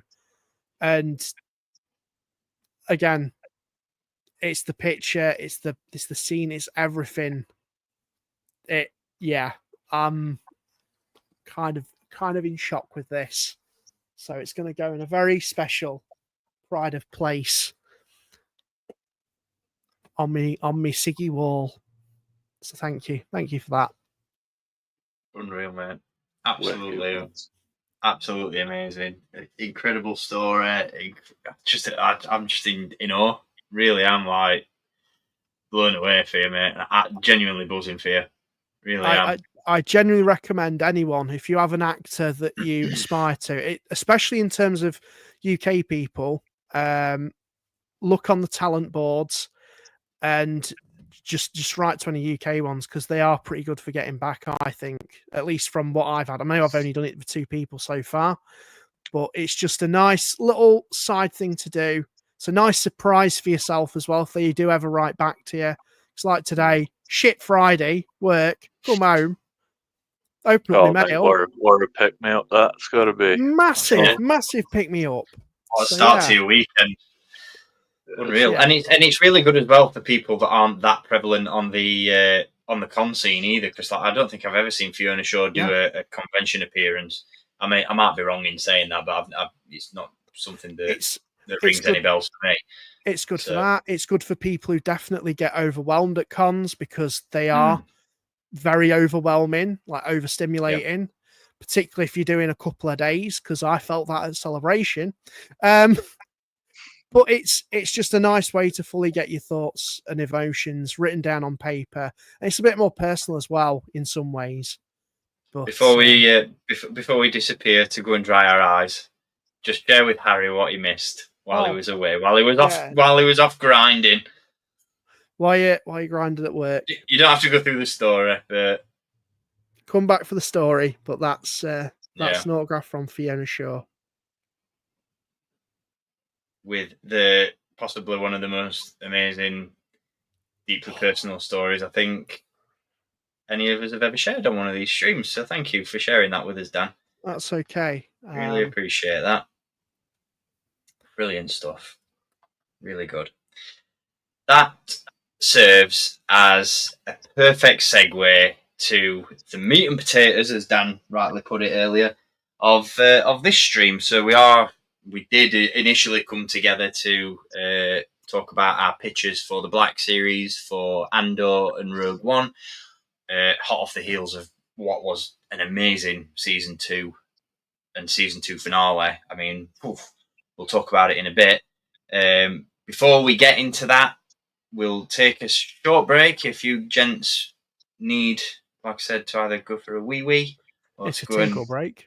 Get a tissue after Dan's emotional roller coaster. So we'll be back in 5 minutes. Don't go anywhere, and we'll be back with our Andor and Rogue One Black Series pictures. Will your views align with ours? We will see in just a little bit. Stay tuned. See you shortly.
So we're back. Dan is here. Oh, talk about timing. Perfect stuff. Unreal. It's like magic. Let's get into it. It's Black Series wishlist time once again. We've tackled the Skywalker saga over the course of our last 3 Black Series wishlist streams. So now it's time to dive into the world of Disney Plus and live action Star Wars. And this is quite a fitting start to another Black Series wishlist journey, because we're making our way through all the shows that we've seen over the last few years. We're starting, of course, with Andor, tying it into Rogue One as well, because there's still a plethora of characters that haven't been made from that movie. In our next stream, which we'll announce at the end of this one, and we'll let you know the date and all that sort of stuff, we're going to be tackling Solo and Obi-Wan Kenobi. And then to wrap things up, we'll be diving into the Mandoverse with The Mandalorian, The Book of Boba Fett, and Ahsoka. So, without further ado, let's dive in, and we'll kick things off, as always, with some honourable mentions. Can you all remember what you've picked this time around? Because I know that last time the images popped up on screen, they came as a shock to you all. So I've made it a purpose to write them down. Fantastic. We've come prepared. That's what I like to see. Or next time. Excellent. Fantastic. That is preparation. So let's throw it to honourable mentions, and I've done this in order of how we appear. That's worked out very nicely. It's appeared in order of how we appear on screen. So my honourable mention, because if you're familiar with these streams and how we tackle them, the honourable mentions, we could sit here forever and pick honourable mentions and picks from all these different movies and shows. But what we try to do is what we've done with this one is we've got 2 picks from both Andor and Rogue One, and then our honourable mentions just cover a broader spectrum. So for my honourable mention, I've gone for a character from Rogue One. It's a character we've had in 3 3/4 inch, but I feel like in Black Series 6 inch, this would be a prime candidate for a deluxe figure. And I don't want to be an advocate for that, because I don't like the inflated price point, but I feel it'd be justified with this one, because if this Black Series figure came with a weapon as chongus as the 3 3/4 inch version, I feel like I could certainly justify 35 quid. So it is Morov from Rogue One. And I just love this character design. I absolutely love it. It's a wampa with a backpack and a rifle, essentially. I know he's not a wampa, but be that as it may. It's just such a cool character design. And that's one of the things that is a running theme, I find, throughout Rogue One, throughout Andor, is the character design. Like, the team who've worked on these characters and all these different aliens and all these different species have absolutely nailed each and every single one. Yeah. And we'll elaborate more on that throughout this stream as we progress through our picks. But yeah, Morov, I just feel, would be a fantastic addition to the line. He's quite significantly taller than most of the other characters, so you're getting that value for money's worth there. But then comes with the massive rifle. You wouldn't have to include the blasters that are on the backpack with the 3 3/4 inch version, but he does carry a pretty substantial backpack in the movie. So yeah, prime candidate for the Black Series, in my opinion. Would look amazing in one of those larger deluxe style boxes. You could pack some decent articulation into this one as well. Do it in the same way as Chewie, with sort of multi-jointed, a multi-articulated torso. Paint deco would look amazing on this one, with all the different textures in the fur. And yeah, I just think it's such a banging character design. It'd look amazing in the Black Series. Just to add to that as well, I think it would be so cool if the backpack actually opened up, because doesn't he carry the kyber crystals? I seem to, for some reason, remember that. Yes, I think so. That rings bell. And I would love to see that, just if you could have the backpack which opened up, where you could slide the little canisters. Just some extra added little doodads. Yeah. That'd be sick. Absolutely. Yeah, I'm for that. But yeah, more off. I mean, as Dave said in the comments, any member of Saw's partisans, to be fair, Yeah. a ton of characters just in that group alone that would make for absolutely amazing Black Series figures. But yeah, I wanted to put I came very, very close to picking this one as one of my top picks for Rogue One, and not demoting him to honourable mentions by any stretch. But I just think he'd be a fantastic addition to the line. Really, really would.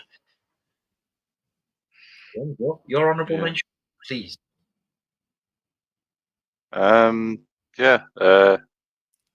Major part. No, sorry. I had to do my fair bit of lip reading then because you completely cut out. So I just assumed I was going because it was the second image. Oh shit! Sorry. Right. Yes, Major Partagas. Because I mean, what a slimy little bastard. I mean, I don't know the actor's name, but he certainly plays slimy characters and things. I mean, that's the only adjective I feel suits. You know, it comes across like he's a very fork-tongued Imperial ISB officer. I think, just as you've said there, Steve, he's not an honourable mention because by any means he's worthy of that. He's just, these characters are all so good, but we had to pick two for the actual picks. Yeah. So, you know, fantastic character in Andor.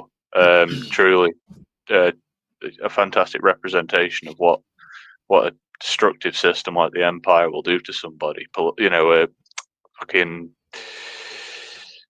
as far as their career goes and morals go, and all the way to the end. I mean, I don't know how much you want to say because Andor season 2 hasn't been out for that long, but I mean, go for it, mate. Spoil the shit out of it. If you haven't watched it right now, then come on. What a way to go out. It was so overcome by the Imperial system that even someone that was so integral to it and so invested in its inner workings couldn't live to see the punishment he'd receive that he'd probably, you know, pushed down upon so many throughout his tenure. It's so fucking poetic that even someone so fucking, I mean, devoted I'm to the cause, struggling. really. That's it, yeah. So devoted to it. Couldn't bear to think of the unthinkable. The Imperial War thing comes for everyone in the end, no matter what side you're on. It's that delivery of his lines as well, like Kapow Giraffes mentioned in the comments. Like his line deliveries throughout the series were amazing, but just that sort of emphatic moment when he's listening to Nemik's manifesto at the end, it's just and the realization of, you know, there's no escaping this rebellion at this point. Like it's coming. Like if the Empire's not coming for me, this shit certainly is. Shit was going to hit the fan for him one way or the other. So it's very evocative of the Grand Inquisitor in Rebels when he dies and he tells Kanan there are some things far more frightening than death. Yes. Yeah. It's just such a well-crafted character in a small space of the story where I don't think anybody necessarily would have thought a few years ago we needed another ISB officer when you've got someone like Yularen that's well established. Granted, he was in the show, but you know, I mean, I could fucking sit here all day and gush about all these characters and everything that Tony Gilroy's poured into this fucking series, but Hasbro like Imperial officer figures to a point. I think we've got enough new tooling in the line now where we can stop sort of mixing it with the old stuff.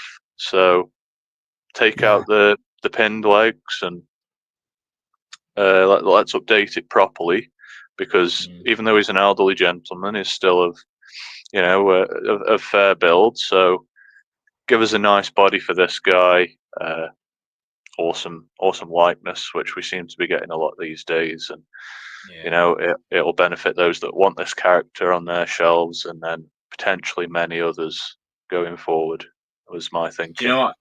Do you know what I'd love to see? Just to diversify from that sort of standard Imperial officer look. I think I know we've where had. Yeah, just spice things up a little bit. Add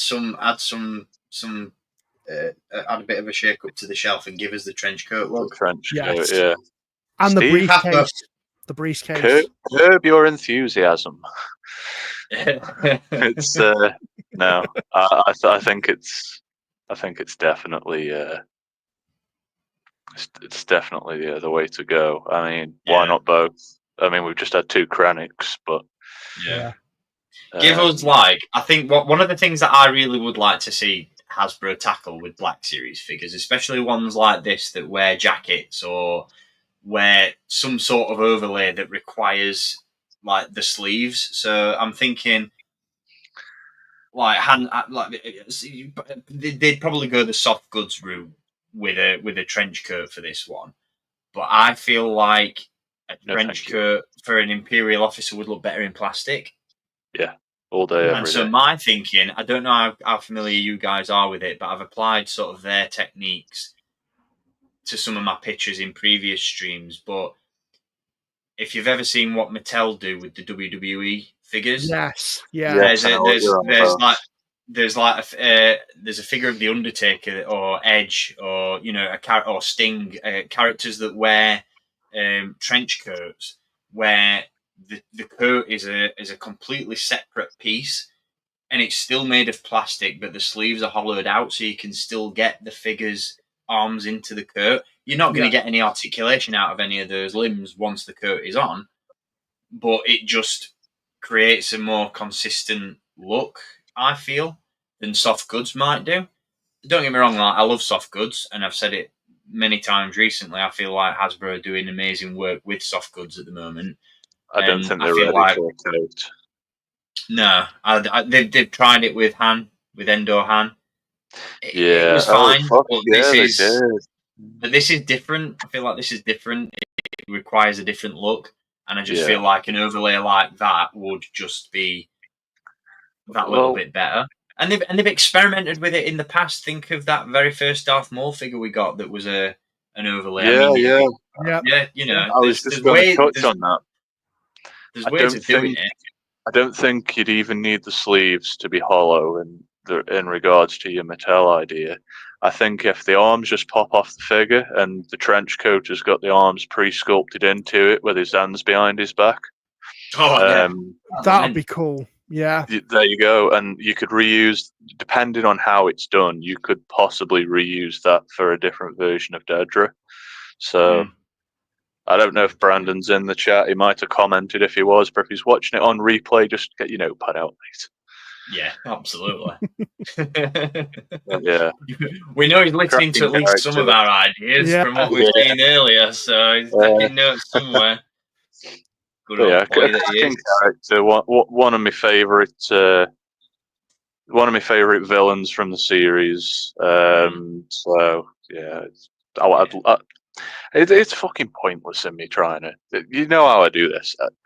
I pick the little characters that I just like, and I can't. I struggle to tell you why I want a figure other than just I like the character and I want to play of it on my shelf. But mate, it's justification in and of itself is absolutely fine, mate. This is what I've said about these streams in the past, is that I absolutely love doing them because I'll always make a case for what character do I like the look of more and what will translate really well into an action figure, that then you go into the story and the character itself and why that character deserves a figure rather than maybe it's my old superpower of quoting myself all the time. When you put it like that, mate, when it's explained to me in those terms, that's very fair. It's different strokes for different folks. It's your experience at the end of the day. It's what you want out of a figure and what you want out of a character. That explains why you still buy full waves of figures and I don't, because you want these characters. That's it, mate. Represented on your shelf. It's not just for the sake of owning it, isn't it? Yeah. That's it. I'm just happy to be here. I'm just like, that figure looks fucking cool. Get it on my shelf. No, I love it, mate. Don't doubt yourself by any stretch. Dan, You pesky scamp, you've cheated again. Cheating bastard. I'm cheating. You did this. You did this last time. Look, I've got a reason for it, and I think I've got a pretty good freaking case. So just park your patoosie down and listen to me, all right? So, basically, we got Andor in his Aldhani mission gear. Cracking, lovely, easy figure they can do, because it was mostly reuse on it and some new parts. Then we got Val. Lovely. I know a lot of people moan. It's like, it's a bit boring, isn't it? No, we love Val. We love her. We love Val. Right? So why did we stop there? Why do we stop there? Why didn't we get Cinta? Why didn't we get Nemik? Why didn't we get fucking Taman? Or Tarman, I always get his name mixed up. And Skeen. Why didn't we get the full crew for the Aldhani mission? Because that, as a group collective, would have been awesome on a shelf. And as me, as someone who likes to take pictures and, you know, action figure photography and things for my reviews, I would love to have that full setup of them just infiltrating the base. It's the individual characters as well. I mean, the fact that I love the guy who plays Skeen. I always forget the actor's name because I'm terrible with actors' names, but he's in the bear. Awesome in the bear. I'd love a figure of him because he's in a Star Wars as well. Mate, I'll just I'll raise your peg while you're on to this point. Lieutenant Gorm as well. Yes, sorry, I missed him out. Yep, basically all of them. Nemik especially. Nemik is so like as I've kind of mentioned with earlier with Marva. She's an integral part of the show, but so is Nemik. Nemik's speech is literally what the show is about. And the fact that we haven't got a figure of him with his little manifesto or him in his, like, you know, Aldhani gear, because that's how I'd want them. I'd want them to be in their armor. Why haven't we got that? I want that. I want all of them in that scene when they're infiltrating the base on Aldhani. Yeah. Because that'll be awesome. We talked about this group. pitch. It's a group. Yeah, 100%. It's completely one of those crews, isn't it? It's like we talked about with Rebels and Bad Batch and all that sort of stuff. This is no exception. We talked about this pitch, didn't we, before we went live and when we scheduled this stream, but we said, like, you know, there's just so many cool ways that you can do this group again. Like you said, yeah, you want them in their armor, as it makes for the more visually appealing action figure. Yeah. But like you just said, James, with the lieutenant, get him on the speeder bike. Get the speeder bike back out in circulation again. Like, back in the day, they wouldn't have thought twice about repainting that fucking thing. Exactly. Let's have it. Yeah, I'd lap it up. I'd lap it all up. 100%. And that's why I made it my honourable mention, because there is so much from Andor and even Rogue One that I just couldn't pick. And I have a bit more of an affinity with Andor, I think. That I was sat there like, there's so much from Andor. I mean, there's a certain character that I'm still sat here like, why didn't I pick them? Particularly with me speaking about them. But I think one of us guys has got that covered, so we'll get to that when we get to it. But we shall.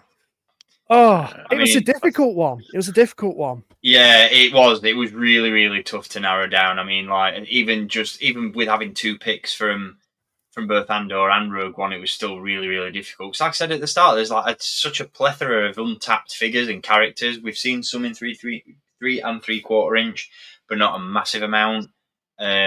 And yeah, like we've said before, like with the bigger canvas that Black Series offers up, like some of these characters just look superb in Black Series. And while we're talking about the Aldhani Rebels, and given your story earlier, Dan, I feel it's only fair to throw it to Harry in the comments, because he messaged me after our last stream we did with Nez, where we only touched briefly on Andor. Andor had just wrapped up when we last streamed, and we wanted to talk about it in a little bit of detail towards the end of that show, but we did run a little bit pressed for time. And Harry he messaged me saying he was a little bit gutted we didn't talk about it a little bit more, because he'd got a fact to drop on us. And I'm feeling like the fact and story that he wanted to drop on us He's in the comments now, and I'm gonna give him the floor because that is pretty fucking cool. Harry says, as you're mentioning Cinta, I'm going to tell you guys, I went to school with the actress Verada Sethu. I hope I pronounced that right. Oh, she was 4 years above me, so she was in attendance when I was. That is unreal. Wow. That's so good. And little did we know that she'd go on to do Doctor Who. I was just about to say. Bloody hell. Man. Wow. Can confirm she was done incredibly dirty in Doctor Who, but we won't go down that road. Please continue. I agree with that. That's a stream you're going to have to do on on somebody else's channel, mate, because you're barking up the wrong tree. No. I ain't got a fucking clue. Steve, I wouldn't even disgrace anyone else's channel with it.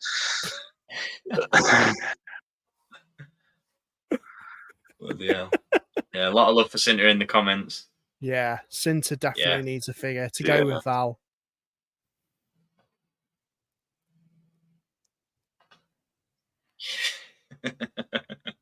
Yeah, we'll not go into detail on that front, mate. Don't worry. That's another channel altogether, I think. Solid honourable mentions, like you said. Different strokes for different folks, different reasonings behind pitching these characters. Love to see it. Let's throw it to our main picks, though. We'll start with what was released first. So we'll touch on Rogue One, and then we'll dive into Andor. And I feel like towards the end of the stream we can just do like sort of an overall thoughts and feels towards the show and season 2 as a whole. So we'll start with Rogue One, and my picks. I've thrown it to the aliens again, just because they just make for better action figures, and we don't see enough of them in the Black Series. So my 2 picks are. I've gone for Benthic over Edrio 2 tubes just because we've had a 3 3/4 inch version of Edrio, and as cool as he is and as fantastic as he translates into the Black Series, I want a new character. I want a new figure. And Benthic not only has appeared in Rogue. This is sort of a cheat because he didn't just appear in Rogue One; he appeared in Andor as well. But out of the 2, I just feel like Benthic's got the more interesting design. Edrio's got sort of the X-wing flight gear apparatus on his chest. Obviously, the 2 tubes. Benthic has as well. But I think Benthic's got like the overlay, like the longer coat, and just like all the tusks and all the decorative stuff around his neck, and just that head sculpt would look absolutely killer in Black Series. Can you imagine that in 6 inch? It'd look insane. And then hopefully they don't skimp on paint applications and they go to town on these characters and they give us weathering. They bring out all that, like, because I think from a sculpt point of view, like this guy looking amazing because of all his intricate details. And with a dirty wash and with some weathering, I think this would just look the tits. If I'm being quite honest, I think it'd look just so good. I just love this character design, and I love when we're first introduced to these guys in Rogue One when they're bringing in Birdie. And just how snappy they are and how feisty they are. These 2 guys together. It's when we see them escorting Birdie to Saw. It's like very sassy, and that look. I love that bit on Jeddah when Cassian kills one of Saw's men, and I can't remember whether it's Edrio or Benthic. It's one of the 2 tubes. Sees it. And he's like, this fucking guy. I just love it. I just love all the scenes that these guys appear in. I love the character design. And it's just, for me, given that we've got Saw Gerrera in the Black Series, this is a necessity at this point. Yeah. It's not long overdue. It's one of those figures that needs to accompany another one that we've already got. So get him out there. And then for my second pick from Rogue One, I've gone for Bistan. Or Space Monkey, as he's more fondly known. And this is where the story comes into play for me, because we've had a 3 3/4 inch version of this figure. I don't own it. It's one of the only Rogue One figures that I don't have. But it was shit, if I'm being honest. Like sculpt-wise, it looked great for a 5 POA figure, but I remember the paint applications being really shoddy on that one. And I just feel like this would make, again, from a character design perspective, from a detail and sculpt standpoint, like this figure would look insanely cool. I'd love them to tackle it. I should have come prepared, but I didn't. But I'd love them to tackle it in a similar way to how, if it'll just bear with me, Gentle Giant approached their bust of this guy. I don't know if either of you guys have ever seen this. Yeah. But yeah. They used real hair for his whiskers. And I think, like, can you imagine something like that in Black Series? Like, oh my God. It'd look insane. It'd look really, really good.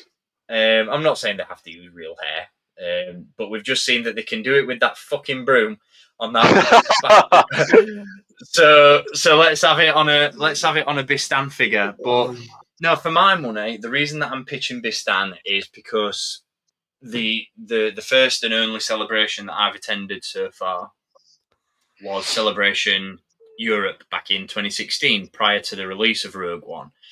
And I can't remember whether did you go to it as well, Dan? The creatures panel that was.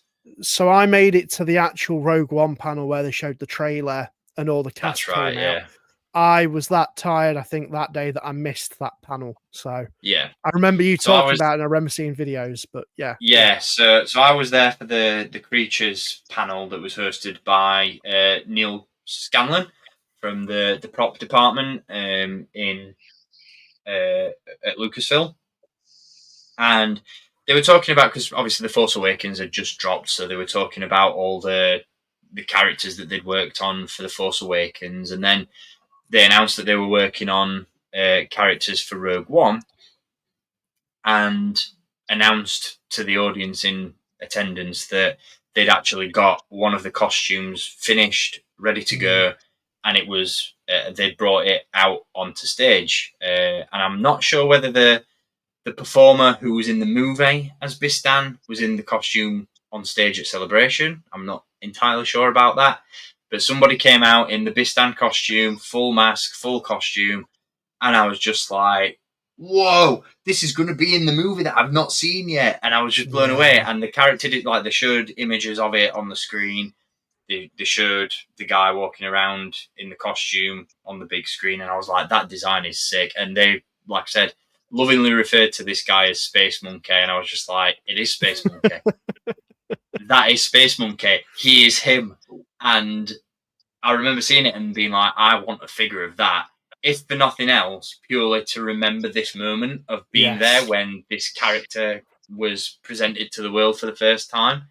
And like I said, it is a fantastic character design as well. And again, love his scenes in the movie. That scream while he's on the U-wing gunning. Like, if we get a HasLab U-wing, then this has got to be one of the figures that we get with it. There's definitely a pitch there to be made to Hasbro for Bistan. So if they ever do eventually do a U-wing, do you know when we used to get figures that came with an accessory like the ball turrets that came with the clone troopers, and it was like, but you can get these and then you can attach them to your gunship. Why don't we get a bit more of that? A little bit of a tease, a little bit of a sample. I was just thinking that because I had in my mind the Nikto Guard from the sail barge that came out in the Legacy Collection that came with the cannon, and then we had to wait, I think, maybe another 10 years until the barge actually came out. That was it. That we could attach the cannon to. So, but yeah, something like that where it comes with more of a set piece. And I think with this one you could do it where, yes, the gun attaches to the U-wing that ultimately comes out later down the line, but you could also do it as a standalone piece that's just, I'm thinking like the cannon that came with the First Order Stormtrooper, where it's on a stand and you can just have it next to your figure. That'd look awesome. Yeah.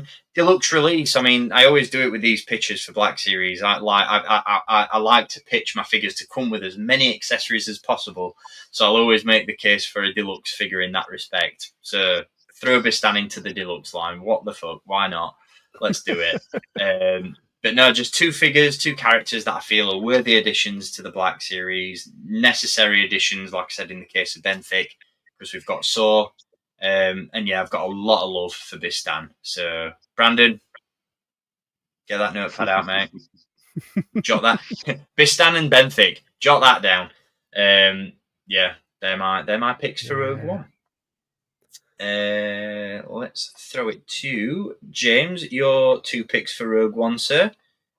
Yeah, so we'll start with Malshi. I just felt like because he's been, featured so prominently in Andor, and we've actually been able to flesh this character out a fair bit now, that he deserves some form of a release. And I think if you do a Rogue One version, you kind of cover in both Lukes, from when he was at Yavin base, especially. Take the headgear off. At the end of Andor, his head was shaved. I'm pretty confident that's how he is in Rogue One. It's no continuity error or variation. He's got the cool gear. Maybe did he have some form of a radio that they were using when he was asking him about the Master Switch, talking to Bodhi? Yeah. Maybe include something like that. Might be what's on his bag, to be fair. I was just about to say, just release him as he is in that image, because he comes with everything he needs to there, other than a blaster, doesn't it? So pretty fucking perfect. I mean, I would include a mix of accessories, considering you've just said about his blaster. We haven't yet got a Cyril figure, but that blaster that he has, that's the Morlana issue blaster that Vel picks up. Pack that in there with him. Why not? Maybe that's what he was using in Rogue One. But small retcon perhaps. I just think he's a cool character. Again, I think he's important to the story. I wouldn't even mind a version from fucking hell, it's gone right out my head. In his prisoner outfit. Yeah. Narkina 5. That's it. Yeah. Sorry. Well, let's get that version, but I'll come to that in a bit. We've got Bail Organa as well. I've wanted Bail Organa in the Black Series for fucking years, and this is the version I want because now we got a few different versions in 3 3/4 inch, but most of them were in his senatorial outfit from the prequels. And I don't feel like in the Black Series we've got a substantial roster where that figure would feel at home. I think the closest you could get to something is his adventure gear from Revenge of the Sith when he sees the youngling get overrun on the platform. Yeah. I think this would fit with current displays perfectly. It could double for a Kenobi version if you like, if you want to take the cape off. But since I'm still a bit gutted we didn't get Jimmy Smits in Andor. That would have just been, cherry on the cake. Now I don't remember the actor's name who took up on the mantle. Benjamin Bratt. Benjamin Bratt, that's it. Same outfit for the end of Andor as he wears in Rogue One. Let's have an interchangeable head for it. Yeah. And let the collectors decide which version they want to display. Maybe some people will pick up two and display both versions across two different shelves. I would. But I think he's such an integral part of not just Andor, Rogue One, but Star Wars as a whole. I think it's a little criminal that we haven't had him yet. Yes. Yeah. Yeah. He's a founding father of the rebellion. Come on. Yeah. Even if we hadn't have had Andor at all, I think he's. I mean, I'd have been happy. I don't know about you guys. I know he's very integral to the rebellion and to other characters like Mon Mothma. If they'd have chose not to include him in Andor, I'd have still been happy because I think his entrance in Rogue One as he walks out of the shadows and the input that he's got in that scene and the scenes following it where he talks about his Jedi friend and Leia, I think it's so well executed that it's become for me such a defining moment for his character over all the years. Yeah. because it's so bittersweet that he says he's on his way back to Alderaan to inform them that there won't be peace. And I had a little chuckle to myself in the cinema when I was watching Rogue One because of that. Because obviously, you know what? You monster! You monster! It's like fucking hell, man. It's like, oh man, it's like he's gonna be dead in fucking 10 minutes. Do you know what it is as well? I think the character carries so, like you were saying about that scene in Rogue One, like that is such an impactful scene because Bale feels like one of those characters that's not like his gravitas still stands because he's not been overexposed in media. Like we've not seen that much of him, you know. Yeah. In the grand scheme of things, considering like how much Star Wars there is now, given how much, you know, like, because I'm not being funny, but it's sort of that controversial opinion incoming. But by the end of like Book of Boba Fett, I'm like, oh fucking hell, you had to find a way to shoehorn Luke Skywalker in there, didn't you? Whereas with a character like Bale, like it's fine, and I'm buzzing about it. Don't get me wrong, like I loved it. Like the Luke scenes in Book of Boba Fett, brilliant, amazing, loved them.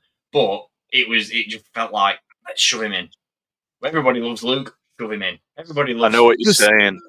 Do you know what I mean? Whereas Bale carries a lot of weight. In the era that this came out in, it would have been very easy for them to write him some way around what happens on Alderaan. Yeah. You know, depending on, let's say you had somebody else in charge, it would have been very simple for somebody to go, oh, he's a legacy character. People like him loads, don't they? He doesn't go to Alderaan. He goes to a different planet and has an holiday for 3 fucking movies. You know, we've seen it with other characters where they've veered off to use them for something else and ways.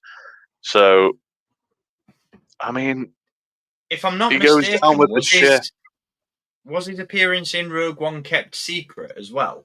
Yeah, from what I remember. So I don't remember hearing like casting announcements that Jimmy Smits was appearing in Rogue One. So when that happened on screen, I was like, "Yo, it's Bale, it's fucking Bale Organa," and it felt like that just tied that movie together. Like Bale was the glue that like it brings the essence of Star Wars to it because you get the theme that plays as the light hits him.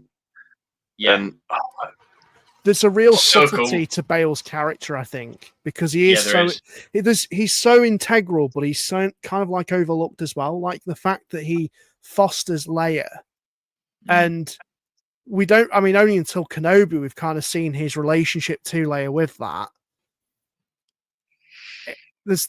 And then you see him in Rogue One, and that, like you said, the whole way how that plays out. There's a real gravitas that he brings. You know, not only in a performance, but in a whole like cinematography way. Yeah. It's surprising how impactful it is. I am happy that they went with Benjamin Bratt as a recast. Yeah. I don't know who I would have recast. Let's say this wasn't, you know, an uncovered secret a few weeks before transmission. If this would have been openly announced that this was going to be happening and that this role would be recast and people were speculating who was going to do it, I don't think I'd have necessarily had someone in mind for it because it is so iconic.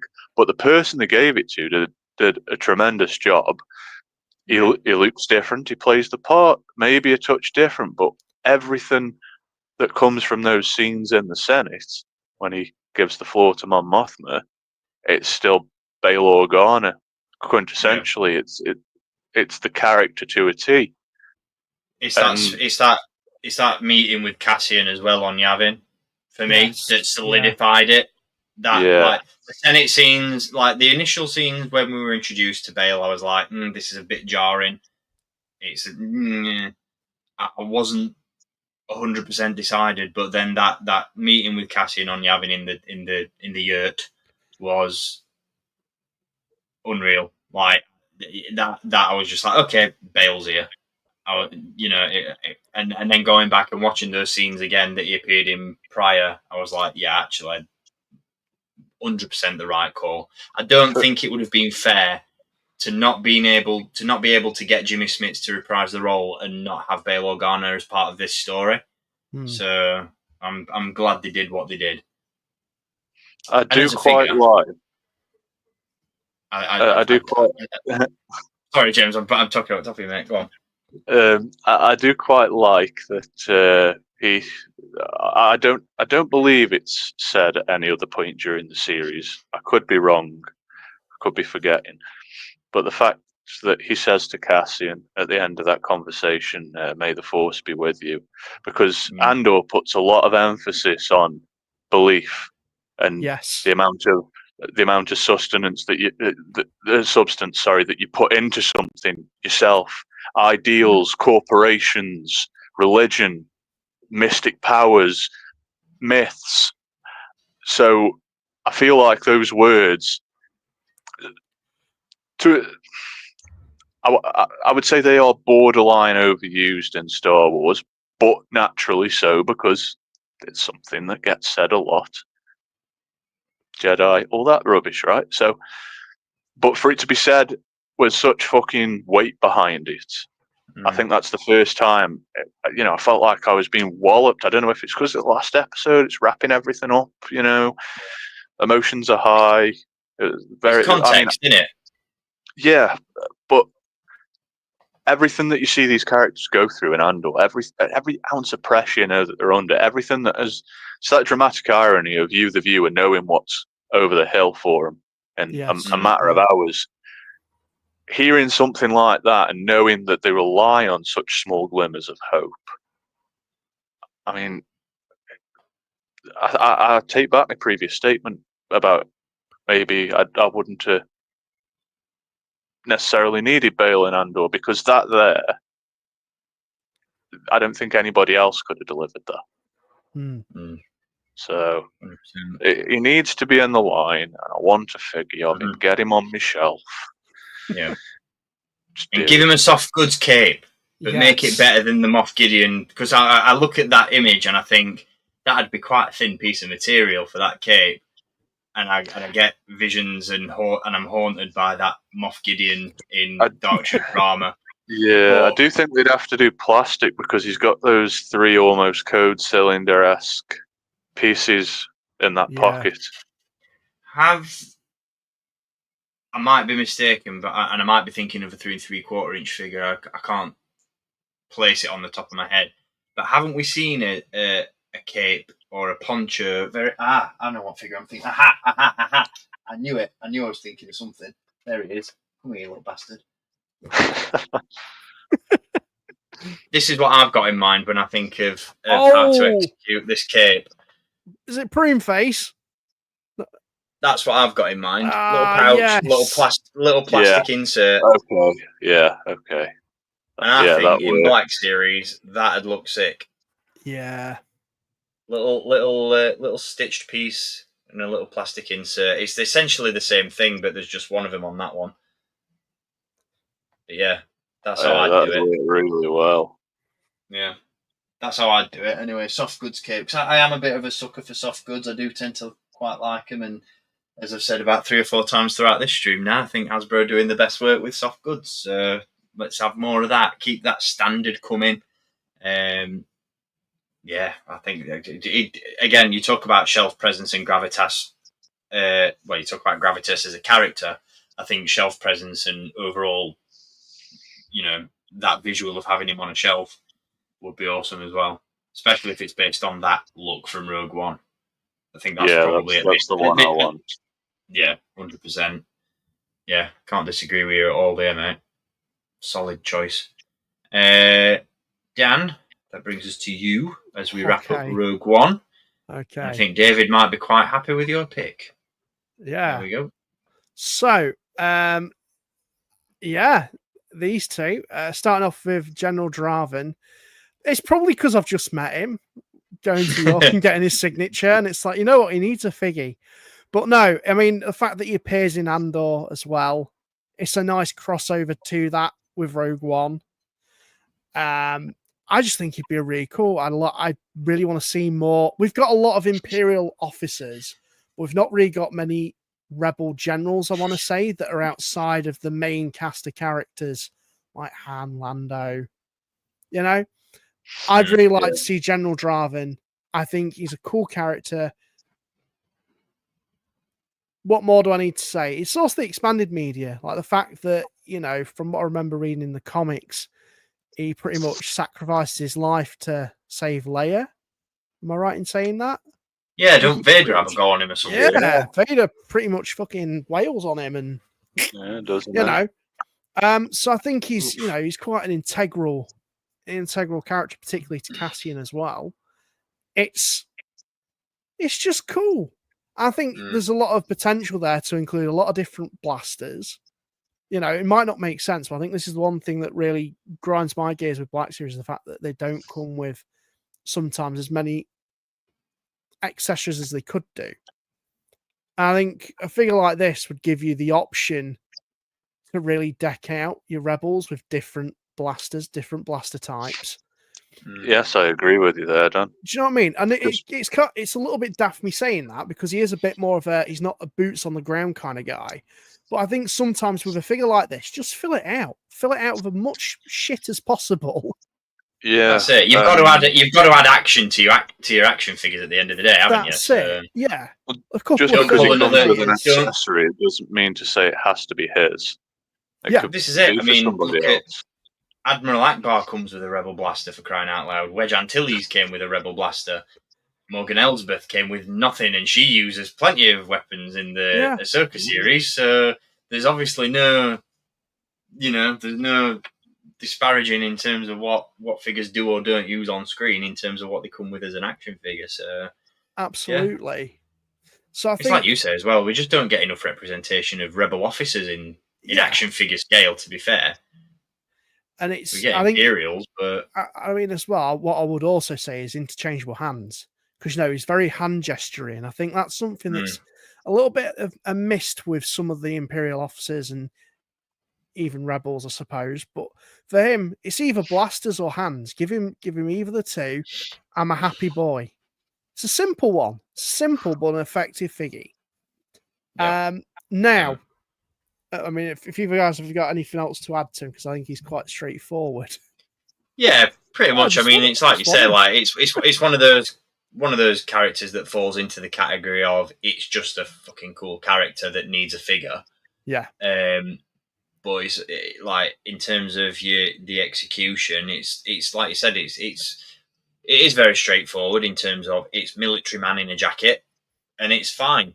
I look at this figure. Oh, yeah, that's a good shout, David. David says datapad. Get a datapad with this figure. Yeah. List off Jin's discrepancies. Yes, by all means. But yeah, no, when I look at... I would even, just to add as well, maybe even a hologram. I don't know if he really uses a hologram, but, you know, Hot Toys does it. A little bit of openness to interpretation, a little bit of play factor there that makes creative license. Yeah. Creative license that makes sense. I think for me as well, like I look at this figure, and if I saw this as a pipeline or as an actual reveal by Hasbro, I'd be like, okay, yes, great to finally have that character out. Based on the tooling, can we now also have a Captain Antilles, please and thank you? Yes. Yeah. Because very similar look. Oh shit! Knocking my headphones off. Very similar look. Very similar look. I've just completely thrown myself off my I can't remember what the fuck I was going to say. Very similar. That's it. Captain Antilles. Very similar look. Slap a new head on it. Slap a Rebel helmet. Rebel blaster. Bosh. You've got Captain Antilles. So bit of a cheat and an overstep of your character selection, but just based on those action figure elements. That's my biggest takeaway from it. But like I said, as an action figure, yeah, he needs representation on the shelf. It falls into that category of like Bale as well, in a lesser sense, but in a sense that pivotal role. We've got so many characters from Rogue One. Where's this guy? I was wondering what you were doing. Pissing me off. There we go. Yeah, talk us through your next one then, because this one. So the next one, all about. Right. So I'm glad you chose this picture, but I'm going to curveball it a little bit, slightly. No, that's fine. Because I think Jyn Erso, the original figure that we got, that also subsequently got repacked is dog shit. I'm coming out there. I know on the day of release, there's the video of me absolutely wetting my pants with Steve, buying all the figures in the moment, dropping a lot of money. I was happy. I was a happy time. I was a happy boy. But having seen Rogue One and having the Jyn Erso figure that we've got, you just can't get her in the poses that you want.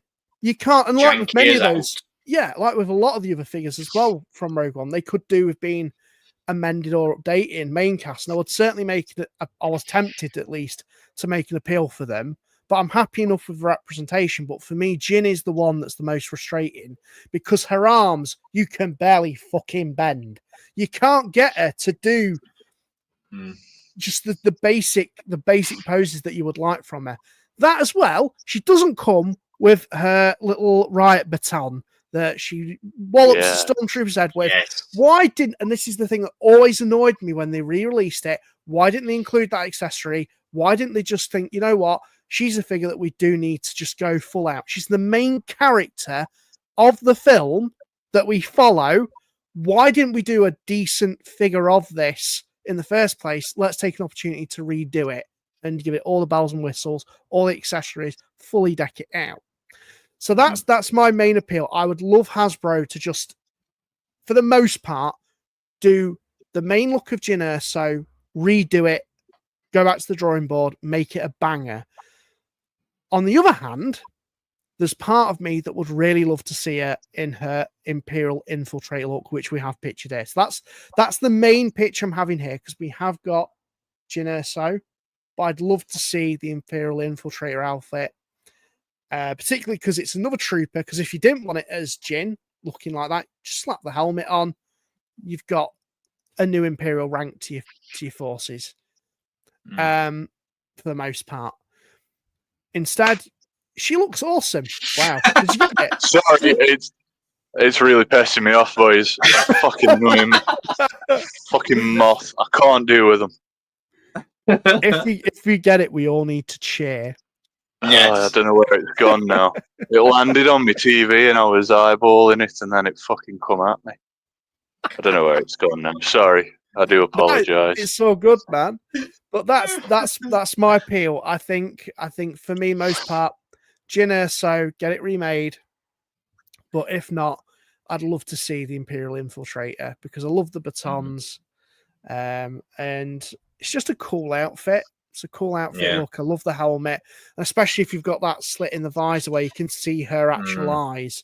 That was quite a distinct look from the film, from what I remember, and particularly in the trailer as well, where I always thought, I don't know why when I saw the trailer, but there's a shot that you've got there where she's literally turns around in that outfit.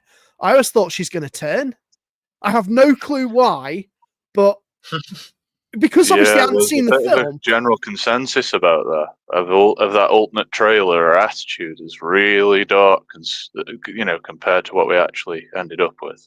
Yeah, and there's a lot. I mean, there's a lot from that trailer that just ultimately got cut, and I know there was a lot of reshoots for Rogue One, but I always found it quite interesting how moody she was throughout the film, and I just want to see that facial sculptly wise. Because the Jyn that we've got currently is just a bit derpy. Even with the new... I think the new head sculpt's pretty good, but... it's just the old one, though, with photoreal, isn't it? It's not a vast update, so... No, I think there's a lot of cool tooling that Hasbro could do with this one, to be fair. I mean, like, visually, I'm just thinking this screams, paint application-wise, it's sort of in the same essence as the TIE Pilot. Can you guys hear me all right, by the way? Because I keep getting the notification that my Wi-Fi is dropping out. Is all good? I hear you fine. Awesome. That's all right then. I always look at this one and I think, well, you've got the matte bodysuit and then you've got the gloss armor that always looks banging.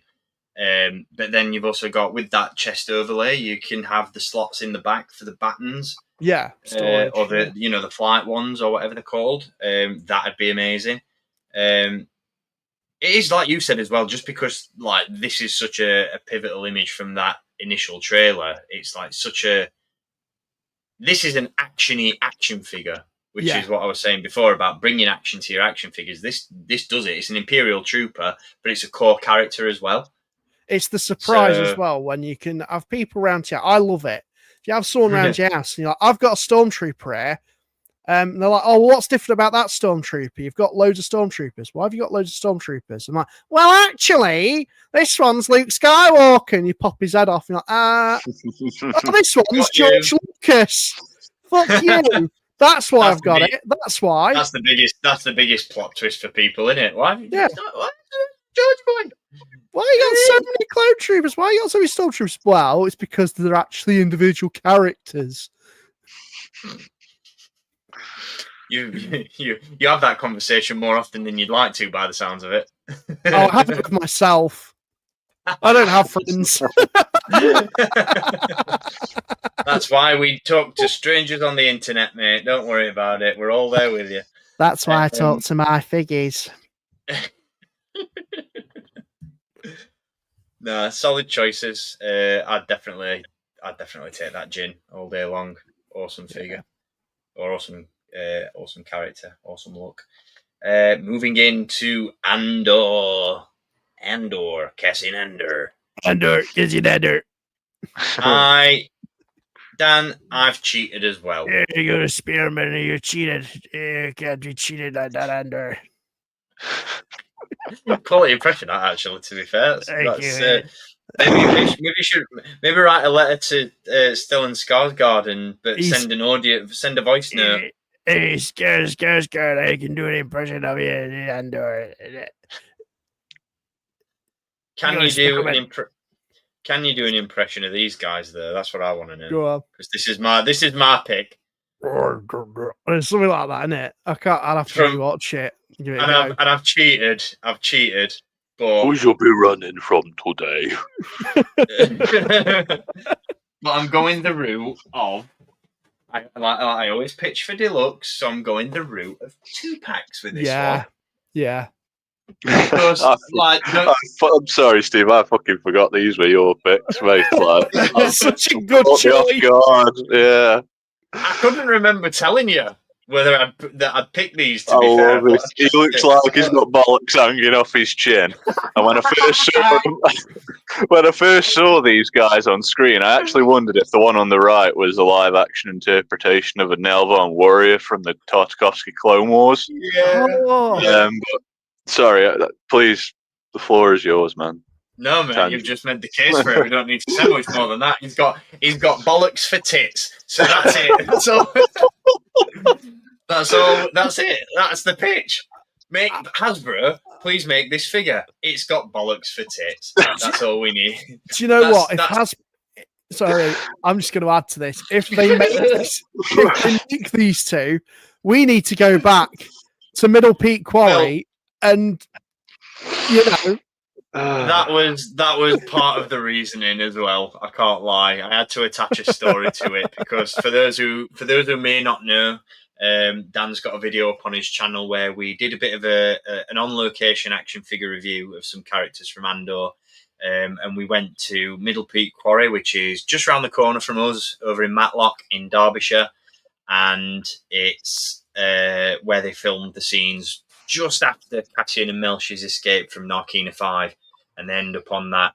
Well, it's essentially a quarry, and these two guys are just there chilling with their bollock tits hanging out and just loving life, just absolutely loving life. And yeah, that was part of the reason for it, because again, it's attached to that story of that day where we went out on location, and so where this scene was filmed. But at the same time, glup shitters, aliens, let's get more in the line. And this one kills two birds with one stone, because you get two figures that interact with each other in the same scene.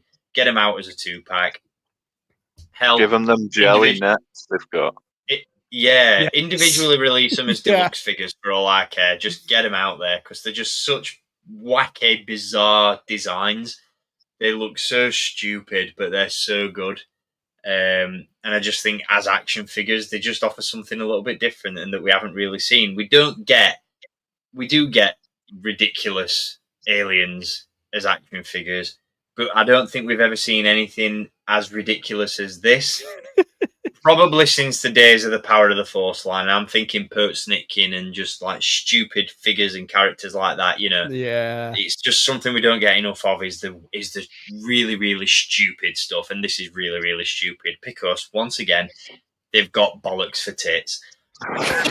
let's just soundbite that. Let's clip it. It's gonna be the intro going forward. I forgot their names. It took me forever and a fucking day to try and find these, and I can't remember the names. Bear with me, because they've got just as ridiculous as their appearance or the characters' names. I'm sure it's like, right. Bear with me, because I know one of them. I'm sure I do. I've forgotten the names as well. Bear with me a second. I know one of them begins with F. I'm going to find it. Speak amongst you. By all means, speak amongst yourselves, because I'm. What I was going to add was the fact that just thinking how bulky and heavy this 2-pack would be on shelf and in hand. There we go. Go on. I'll let you. No, it's all right. You continue. We'll tease the audience with the name reveal, but I'd love to. Do you know what they could do? These either have them with Melshi and Andor in the prison gear. Do them both as individual 2-packs. So have one come with one come with the other. Yeah. Then it forces you to buy both. Yeah. So. Yeah. Oh yeah, that's what I want actually. Yeah, that's what I want. So we have sporting the hat with what looks like a torch on his forehead, and with bollocks for tits, we have 3D Pamular and his brother, I'm assuming, Dewey Pamular. 3D and Dewey. They look like a fucking 3D and Dewey, don't they? He does look like a penis, doesn't he? He's got a right head. He's got a screw for a neck and bollocks for tits. Good grief! It's just a giant. He's just a giant genital in a cardigan. You just know he didn't lose his hand through something adventurous. He got it fucking trapped in the door of the quad jumper or something, didn't he? He got it stuck in Freedy's bollock tit cleavage. Oh, fucking hell, Steve. Can't help it. We've reached that point of descent into madness. I was just about to say, we're there, aren't we? No, yeah. I mean, Jesus wept. I could have picked so many characters from Andor. I really could. Many. Because again, like with Rogue One, there's just a wealth of character designs to go at. But I just thought, do you know what? I've been reasonable throughout, but at the same time, I need to be consistent. So I've gone for aliens, and I've gone for the weird and the wonderful. So 3D and Dewey, get him in the line. It's what the fans want. It's what the people want. They're the most sought after figures that Hasbro haven't made yet. Stick your Ponkrell up your arse, because this is what the fans actually want. Whoa, all right, come on. Let's not be giving Hasbro ideas. Come on. Well, we should. No, I want to. Come on now. This is the purpose of this pitch. It's to give them ideas for a 2-pack. Let's have it. Yeah, let's do it. Let's still give us Ponkrell, please. Just we'd like that. Yeah, and that as well. 100%. 100%. Before I get even more vulgar, James. This is right, yeah. I feel like I'm doing you an injustice here, Dan. No, I'm glad you picked because it. I took it and you didn't. I'll talk about Kino Loy first, though, because he'll be the quicker one to do. Andy Serkis, what an actor. Great set of episodes, as we've said. I feel like he's the character you release on the prison body first, because he's a unique character. And then you can reuse that for Andor. You can make Melshi. You can fucking make my good old mate Jen Buck. Yes. And I just think it needs to be done. I think the fact that making real people feet might be disturbing Hasbro from making these. I don't know. I mean, they've done it. They did it with Joruus. He's wearing flip flops, admittedly, but they did it with Joruus. Well, they did, didn't they? Yeah. They can sculpt toes. What? All right then, Hasbro. What's your excuse? I mean, they're so simple in design, and it's such a fantastic reason to just reuse a body over and over and just include different accessories. You know, you blasters with a couple of them, one of them zap rods. Yeah. I know they don't use much in them scenes. Little piece of pipe, that makeshift tool that Cassian's cutting it away with. One of the Death Star parts. Yeah, absolutely. Yeah. It's such an integral part of the series, and I think it's widely regarded as one of the best parts of it. Yeah. We're a gutting scene after all that, and the poor bugger can't even swim. I mean, it's past the point of memeage, isn't it? It's just sad. It just pulls the fucking carpet from under you, man. But it needs representation on the shelf, because I feel like for the season 1 stuff, at least, it's bookended to a point. Like, you've got your start, you've got your end, little bits in between from other stories, but this is sort of the big chunk of flesh that's absent. So that's where I'd start with that. It's got infinite potential until you run out of fucking prisons to make, but it's worthwhile, and I don't think it's been spared enough thought at the dinner table at Hasbro. But then we're onto Marva Andor, and I thought about this a lot, because there's no denying how integral to the story and to Cassian's journey this character is. Now, absolutely, I would love a version of her in her regular clothes with a walking stick, cup of tea. I wouldn't have bothered. I'd take that. Absolutely, would take that. Even a chair. Yeah. But the issue that sort of raised was something that we saw a lot with the Andor line. It went straight to clearance because a lot of people pointed out they might be great characters, they don't necessarily make great toys. Now, it's not everybody, of course, because I bought them all and I think they're fantastic. Especially, but they just look like people, but that is obviously what they're supposed to look like, people in streets, certain environments. They're not, all your figures aren't action men. But I feel like that if they release Marva in a regular clothes, regular appearance, pick one, whichever. I don't think the fan base would do it the service that it rightfully deserves. And I feel like the Holocom collection, a bag of shit may it be, yes, but it's also rife with potential that Hasbro don't want to tap into.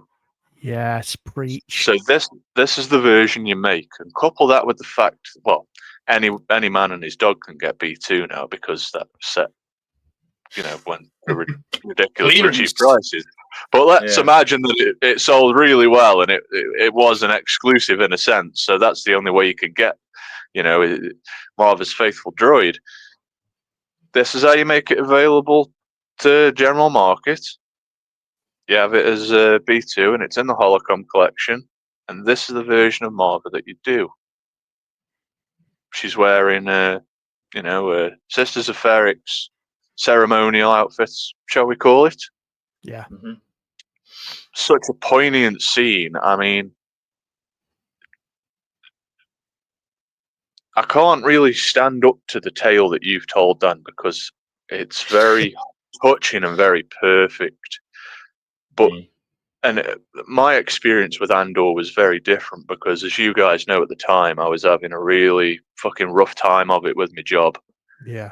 I felt like I was going somewhere every day where I felt oppressed and under unnecessary pressure and governed by forces that I didn't agree with.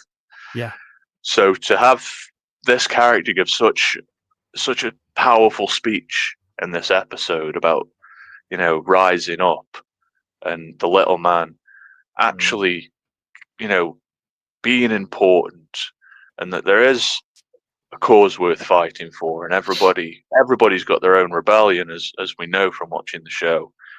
I think this is the version that should be on people's shelves. I would argue that at this moment, Marva is more important to the story than any other, because, I mean, I always felt like in this moment she's saying to Cassian in death what she couldn't necessarily say to him in life. Absolutely. It's a similar take from how Brasso passes the last words onto him. She always knew that what he was meant for. She always knew that he would, you know, that there was this fire kindling within him, but she could never tell him outright. And at that moment, it's not just Cassian that hears it; it's everyone, and not just in the fucking show, but the audience watching as well. And I think it's so wonderfully written in retrospective because it's been interpreted in many different ways to certain people's person. And that's, I mean, it's a bit deep for an action figure, but that just to me is why this is the one. Yeah. This is the one it has to be. This is why I'm glad you chose it, James, because you can articulate what I can only articulate on a piece of paper to an actress. That's exactly the additional points. You've hit the nail on the head as to why I would have chosen this, and I'm so glad that you've chosen it. It allows me to pick some others, but this is why I would want Marva. This would have been my pick, and I'm so glad that you've chosen it. I'm pleased to have done it justice for you, mate. No, you have, man, because that's literally her speech is multifaceted. It's so important on so many levels, and the fact that I always found, touching on season 2 of Andor, we don't really see much of Andor other than that photograph. Yeah, when they're talking, you know, I forget the character's name. Jesus, they're trying to speak to Andor, but you just see her picture. You still feel her presence and her mission. Absolutely. And it's like another thing that everyone is fighting for. It's people like Nemik, people like her that are just visionaries that, they're the everyday person, but they have this idea as to what the future could be.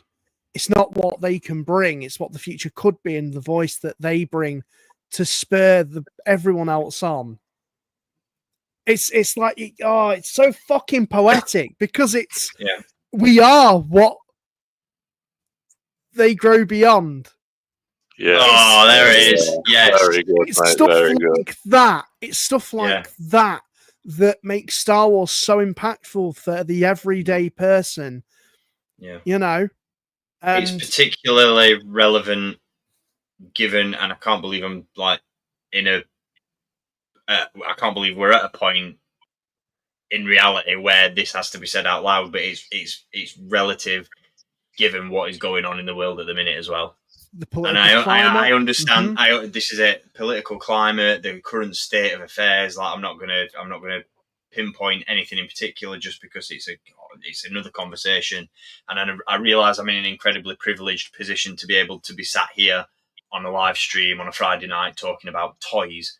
So I mean, you know, in regards to everything that's going off in the real world at the minute, I realise my position, but it is, you know, it's speed that's the biggest takeaway from Andor for me is how much, and I know that we've always said Star Wars is the escape, Star Wars is, but it's grounded in reality. It's so grounded in reality, and it's one of those things where you see the people at home writing comments on forums and on YouTube videos and what have you, saying keep politics out of Star Wars. Star Wars has always been political.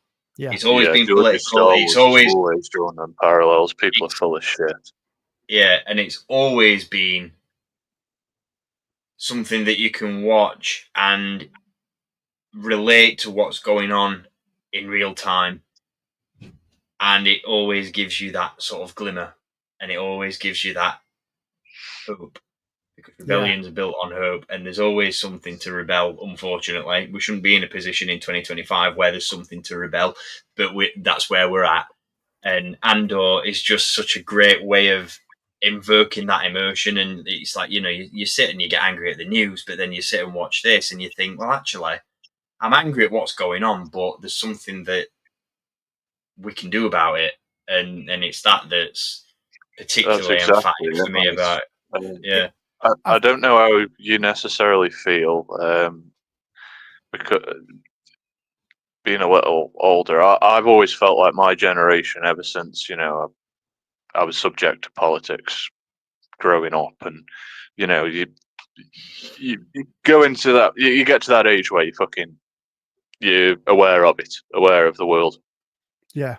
And I've always felt like my generation particularly has always been paying for the shortfalls of other generations that have come before it, because they're always the first to moan about something not being right and things going wrong, but they've lived their entire lives and done fuck all about it. 100%. Like when I talk to my granddad, he always moans about the government. Don't matter which government it is, he's always moaning about. Oh, we've opened a can of worms here, haven't we? No. I'm nearly there, I promise. And but he's never done anything about it. And it's another reason why I like this scene, because you've got somebody of seniority, somebody that's lived a life, and someone who is part of a community. That's a big thing for me. Yeah. 100%. Ego doesn't become a part of it at that point for it. It's like it's recognizing her failures, but knowing that other people can learn from them. I mean, I just love the line delivery of if I could do it all again, I'd wake up early and fight. And then there's that lovely pause before she says those bastards from the start. It's the accentuation on that, man. And then it all kicks off. Yeah. Everything. Even the music tells a version of the story. It's as is tradition with Star Wars, and it needs that representation. I mean, fuck it, you lads have all fucking cheated. So I want Marva, and I want all the band members, with Brasso in his fucking uniform, and we'll have Wilman with his own made incendiary device, because we've got like millions of them riot troopers, because they were £9 each. Yeah. So let's have the other half of the display, right? 100%. There you go. Yeah. Oh man. Would you do it? Throw everything at it. Throw the kitchen sink at this one and just make a fucking massive as well. Do it as a 12-inch figure, 6-inch scale. Suck it off. 6-inch scale B2, fucking massive Marva. Because you can't just have her as a 6-inch figure. You've got to have her as. Well, why not do both? A small version, a big version, depend on your display. I'll be honest, I hadn't thought about that. I would say, keeping it as a 6-inch figure with the added height on top of B2, I think it would still work on a shelf. I think because we've had nothing else so grand, it might look out of place. So I'd keep it within the realms of what we know.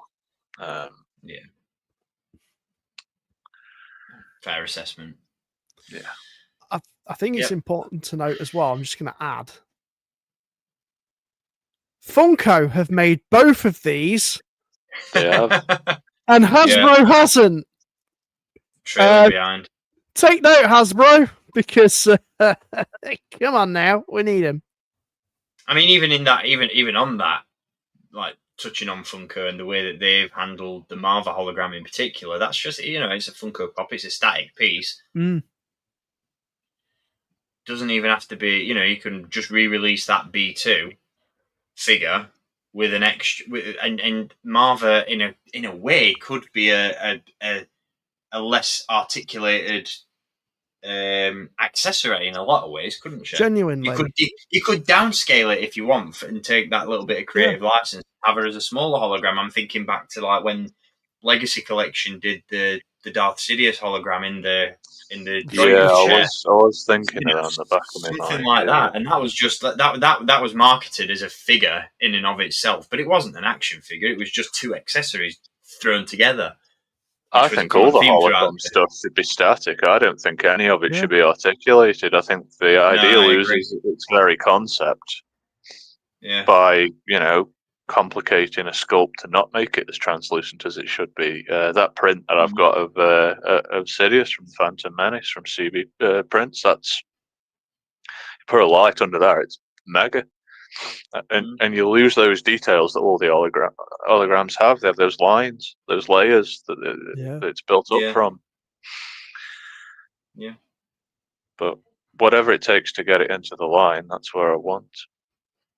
100%. Let's have it. We need it. I need it. That brings us to you, Dan. Okay. Let's round out these picks. One of them speaks for itself, but in a nice little segue. See the pictures. Come on, let's see. Yeah, boy. I've played it safe. I could have gone mental with pictures, mate. You could have, but I'm happy. I'm happy with these. So it was really tough to get a really nice image of Brasso. Yeah. That's the one I wanted, and that's what the people want. And it's also what we all want. It's also getting a really nice picture of Cyril, because there's so many nice pictures of him just looking really moody or sad, particularly eating cereal. I want deluxe Cyril on the bed. Yeah, throw the bed in with it. Yeah, so we can socially disassociate with our figures as well. But so we'll start off with Cyril, because Cyril Khan is one of my every character in Andor at this point is my favorite, but Cyril holds a very special place to me. I feel like a lot of people can relate to him in some ways, particularly with, as we've mentioned, flopping on the bed, socially disassociating from social situations, being berated by their mothers while eating cereal.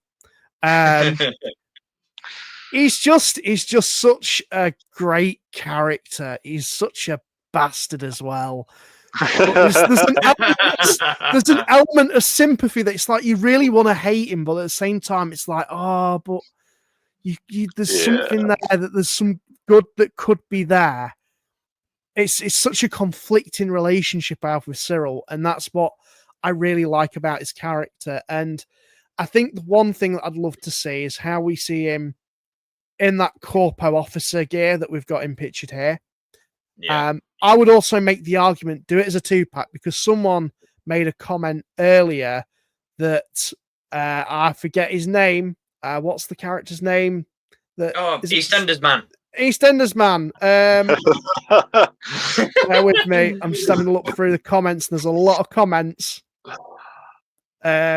What's his name? Big Lad, we'll call him. Is he Scottish fella, isn't it? Scottish fella. We need him. Sorry, what is news about Andor for hire? Oh shit! We need them.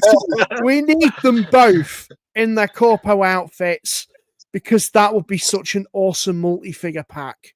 Yeah, I love the costume because it's so independent of the Imperial regime, but has the same sort of ideas of order, but just can't quite execute it. And I love how Cyril's obviously tailored his at that whole scene. Of the British police force, they are the community support officers of Star Wars. Yes, Star Wars. And what an amazing reference. This is what I want. I want the PCSOs of Star Wars in figure form. There's obviously loads of other looks of Cyril that we could have, but I feel like this is the most iconic one. I mean, internally, yes, I'd love to have a figure of Cyril sat with his bowl of cereal, but it's not toyetic. Him in his corpo outfit is toyetic. And I have no other picture of him other than I love Cyril Khan. I have a love-hate relationship with him. Just make him. Brandon, if you're listening, Please make Cyril Karn. I really would like him very, very much to go with Deirdre. That's what you've missed. There he is. He's missed a lot. There's a lot of requests here. I'd love you long time. Anything fun happened today? I might have missed it. Oh, if you'd have been here 3 hours ago, you'd have seen 3 grown men wetting themselves. What about? Because I don't think Hasbro didn't release anything, did they? I'm gonna have to go back and check that out. Community plot. It's just it speaks for itself, mate, doesn't it? He's just become more than a footnote in the story of rebellion. Yeah. He's a bit of a meme. In fact, he is a footnote in the story of rebellion because it's just that realization when Cassian asks who the hell he is. Yeah. Yeah. Oh man. It's like the realization is just like, and the anger that takes him over as soon as it happens, it's like, dude. If he hadn't have been such a fucking job's worth, then none of Star Wars would happen the way that we know it to be. This is it. It's all the knock-on effect, isn't it? I agree with Connor. I agree with Connor as well. Funky tie, full corpo look, full Gorman attire. Yeah. Let's just have an action figure collection dedicated to the wardrobe of Cyril Karn. If they were gonna do the Gorman look, I'd love it if he came with the computer screen with his angry mum. I'd love a figure of his mum, but no, just have her on the computer screen on the other end, just like really berating him. And the spider, the little spider toy that ends up getting named Cyril as well. Give that to me, because either or, this or that, yeah, great idea. Thank you, Connor. That's my pitch. Either of those two. Bosh. Let's just get rid of the holiday collection stuff and let's have the Cyril collection instead. Yes. The socially relatable Cyril collection. Socially dissociated Cyril, berated by his mother Cyril, phone call with his mother Cyril, and trying to have a dinner party. Oh, there's so much you can do. Come on. Give it to me. They would sell like hotcakes to people like you and I. I would become the guy that buys multiple Constable Zuvios. I'd be in the shop. I'd be like, I finally have an action figure of myself. So what you're saying, Steve, is they'd sell 3 more than they would the Holiday Asajj Ventress. Hey, be quiet. We've got people watching us. He knows. The lad knows. No disguising that.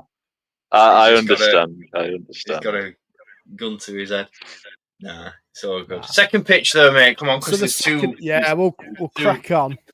So, second pitch is Brasso, and Brasso he's Andor's best friend. Jeez, like he's the guy that covers for him. He's the guy that looks after his mum when he's off doing his little, missions and whatever. Put the heating on.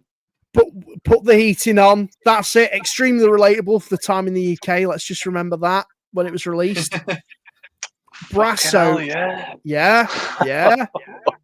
Brasso is just such an integral character, and my heart aches every time in season 2 when it happens. Maybe it was Andor that led to the Labour government's U-turn on winter fuel payments. Possibly. Trade negotiations. Yay! Our favourite Star Wars. But my favourite Star Wars would be Brasso in his band gear with the Marva brick, so he can wallop some troopers, all them discounted troopers that we can now Marmy build. And I would be a very happy boy, and especially, as James mentioned, if they did Marva in the hologram, you can have him just looking up. I'd be a happy boy. I'd be very happy with that. Let's take James's pitch from earlier and release the Ferrix band members as in the same vein as the Modal nerds. Yes. So we get mainline releases, we get deluxe releases, and we get to hunt them all down and complete the full band. Yes. Let's do that, please and thanks. I'd be honoured to become part of the Stone. Absolutely. Let's do it. Let's do it.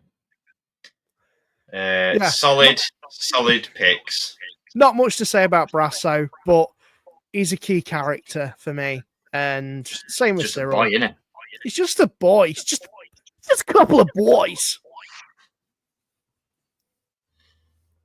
Solid.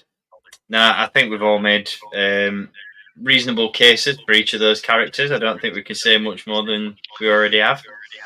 One's an incel, one's a Chad. That's what I'm going to add. Boom. Say no more. Bosh. Sorted. Bosh. There we go. Stone and Sky. Incredible. Really Stone would. in the Sky.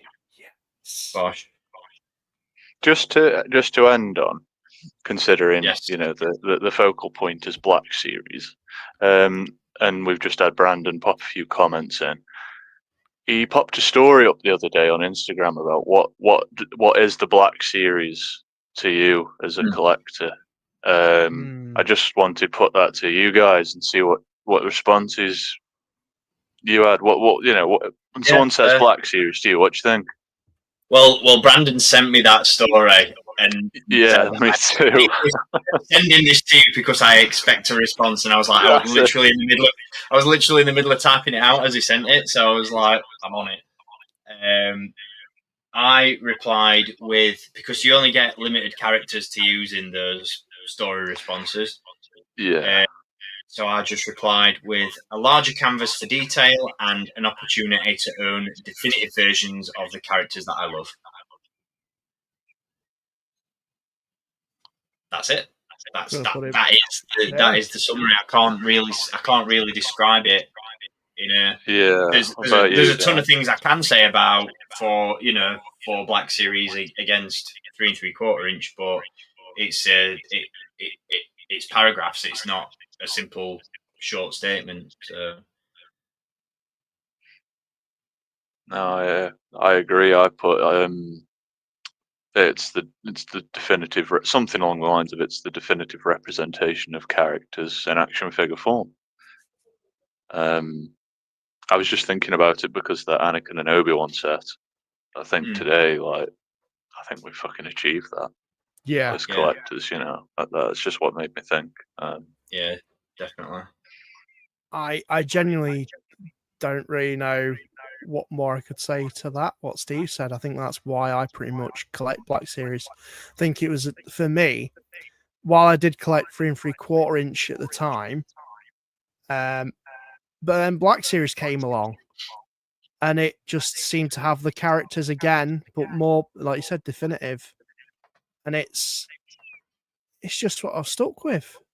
Well, I remember Black Series being announced and saying to myself, "This will never take off." Yeah, same. I bought it as a bit of an experiment, just to see what it was like, and I was like, "There's something here. There is something here." But over the years, they've just progressed it to a point that's really good. Yeah, the articulation is sometimes a bit hit and miss. Sometimes there's detail that isn't quite there. Accessories is the big one for me at the minute. But other than that, for the most part, the figures themselves are slapping, and they're slapping hard. I mean, if that's set as a sign of things to come, the attention to detail that's been paid on that, or there's truly never been a better time to be collecting the line. I just wanted to ask. I wanted to see if we had, if we were on the same page with it unknowingly, or if there was more variety amongst the three of us in what we thought. But no, that's just pretty unanimous feeling, isn't it? Yeah. I think just while we're on the subject of that Anakin and Obi-Wan set that got revealed earlier today, Luke's just mentioned in the comments. Dan, you implied earlier on about with regards to that set, it was quite a fitting nod really to the tribute that we paid to the late great Ed Budget Jedi at the start of the stream. just want to quickly elaborate on that just before we wrap things up? Yeah, definitely. To elaborate on that and kind of explain it is effectively the fact is we've got this nice diorama piece. It really opens up the door for people to have their own creativity to build their dioramas. Something that I've really enjoyed doing myself is having a group of figures that I can create a diorama around. Best example of that, if you go on my channel, check out my video on Jabba's Palace, and then there's a full making of video on Becky's Builds channel. Good friend of mine, great YouTuber. Check that video out. It's a goof, a gaff, and a laugh because we make Jabba's Palace. And what I mean by that is Budget Jedi was such a talent with making things on a budget. And this set, I could honestly see him, if God bless his soul, if he was with us now, he would do something awesome with that in terms of a diorama. The man could take bits of scrap pieces and turn it into something absolutely awesome, as his YouTube channel stated, on a budget. And I think for me, when I saw that, it was instantly like, I don't know, I'm not a big spiritual guy, but it felt pretty spiritual towards Ed in terms of that release. As you said at the start of the stream, Steve, I didn't know him personally. You know, I wasn't that fortunate, but the very first video I remember watching was the diorama, the Mustafar diorama that he set up. And I had that exact same thought earlier. There's, you know, definitely something poetic about that. 100%. I think there's something more poetic about the fact that I'm sure we're not the only ones of collectors seeing that and thinking of him. I think, you know, that's for somebody to disappear so, you know, untimely from this plane of existence. I think that's, you know, it's a nice thing to leave behind. So, yeah, 100%. It's nice to see people's memories, and I wish I could have contributed more towards it. I always feel awkward. I'm not like a big emotional person. I think I struggle. I understand the concept of death, but when people die, I don't really know what to do. I just feel awkward, like standing in the corner of the room, like I don't know how to console you, but it is very sad, and this person will be very missed. And you know, the impact that he had on the community is a great weight that is very present. So, 100%. 100%. No, it will be missed. Like we said at the start, a creative force, and I highly implore any of you out there, if you haven't checked out any of Ed's videos, given recent circumstances, please do go and check out his channel, because there will be something that you can take away from it, whether it's Ed's overwhelming sense of positivity, his creativity. There's some inspiration there for sure.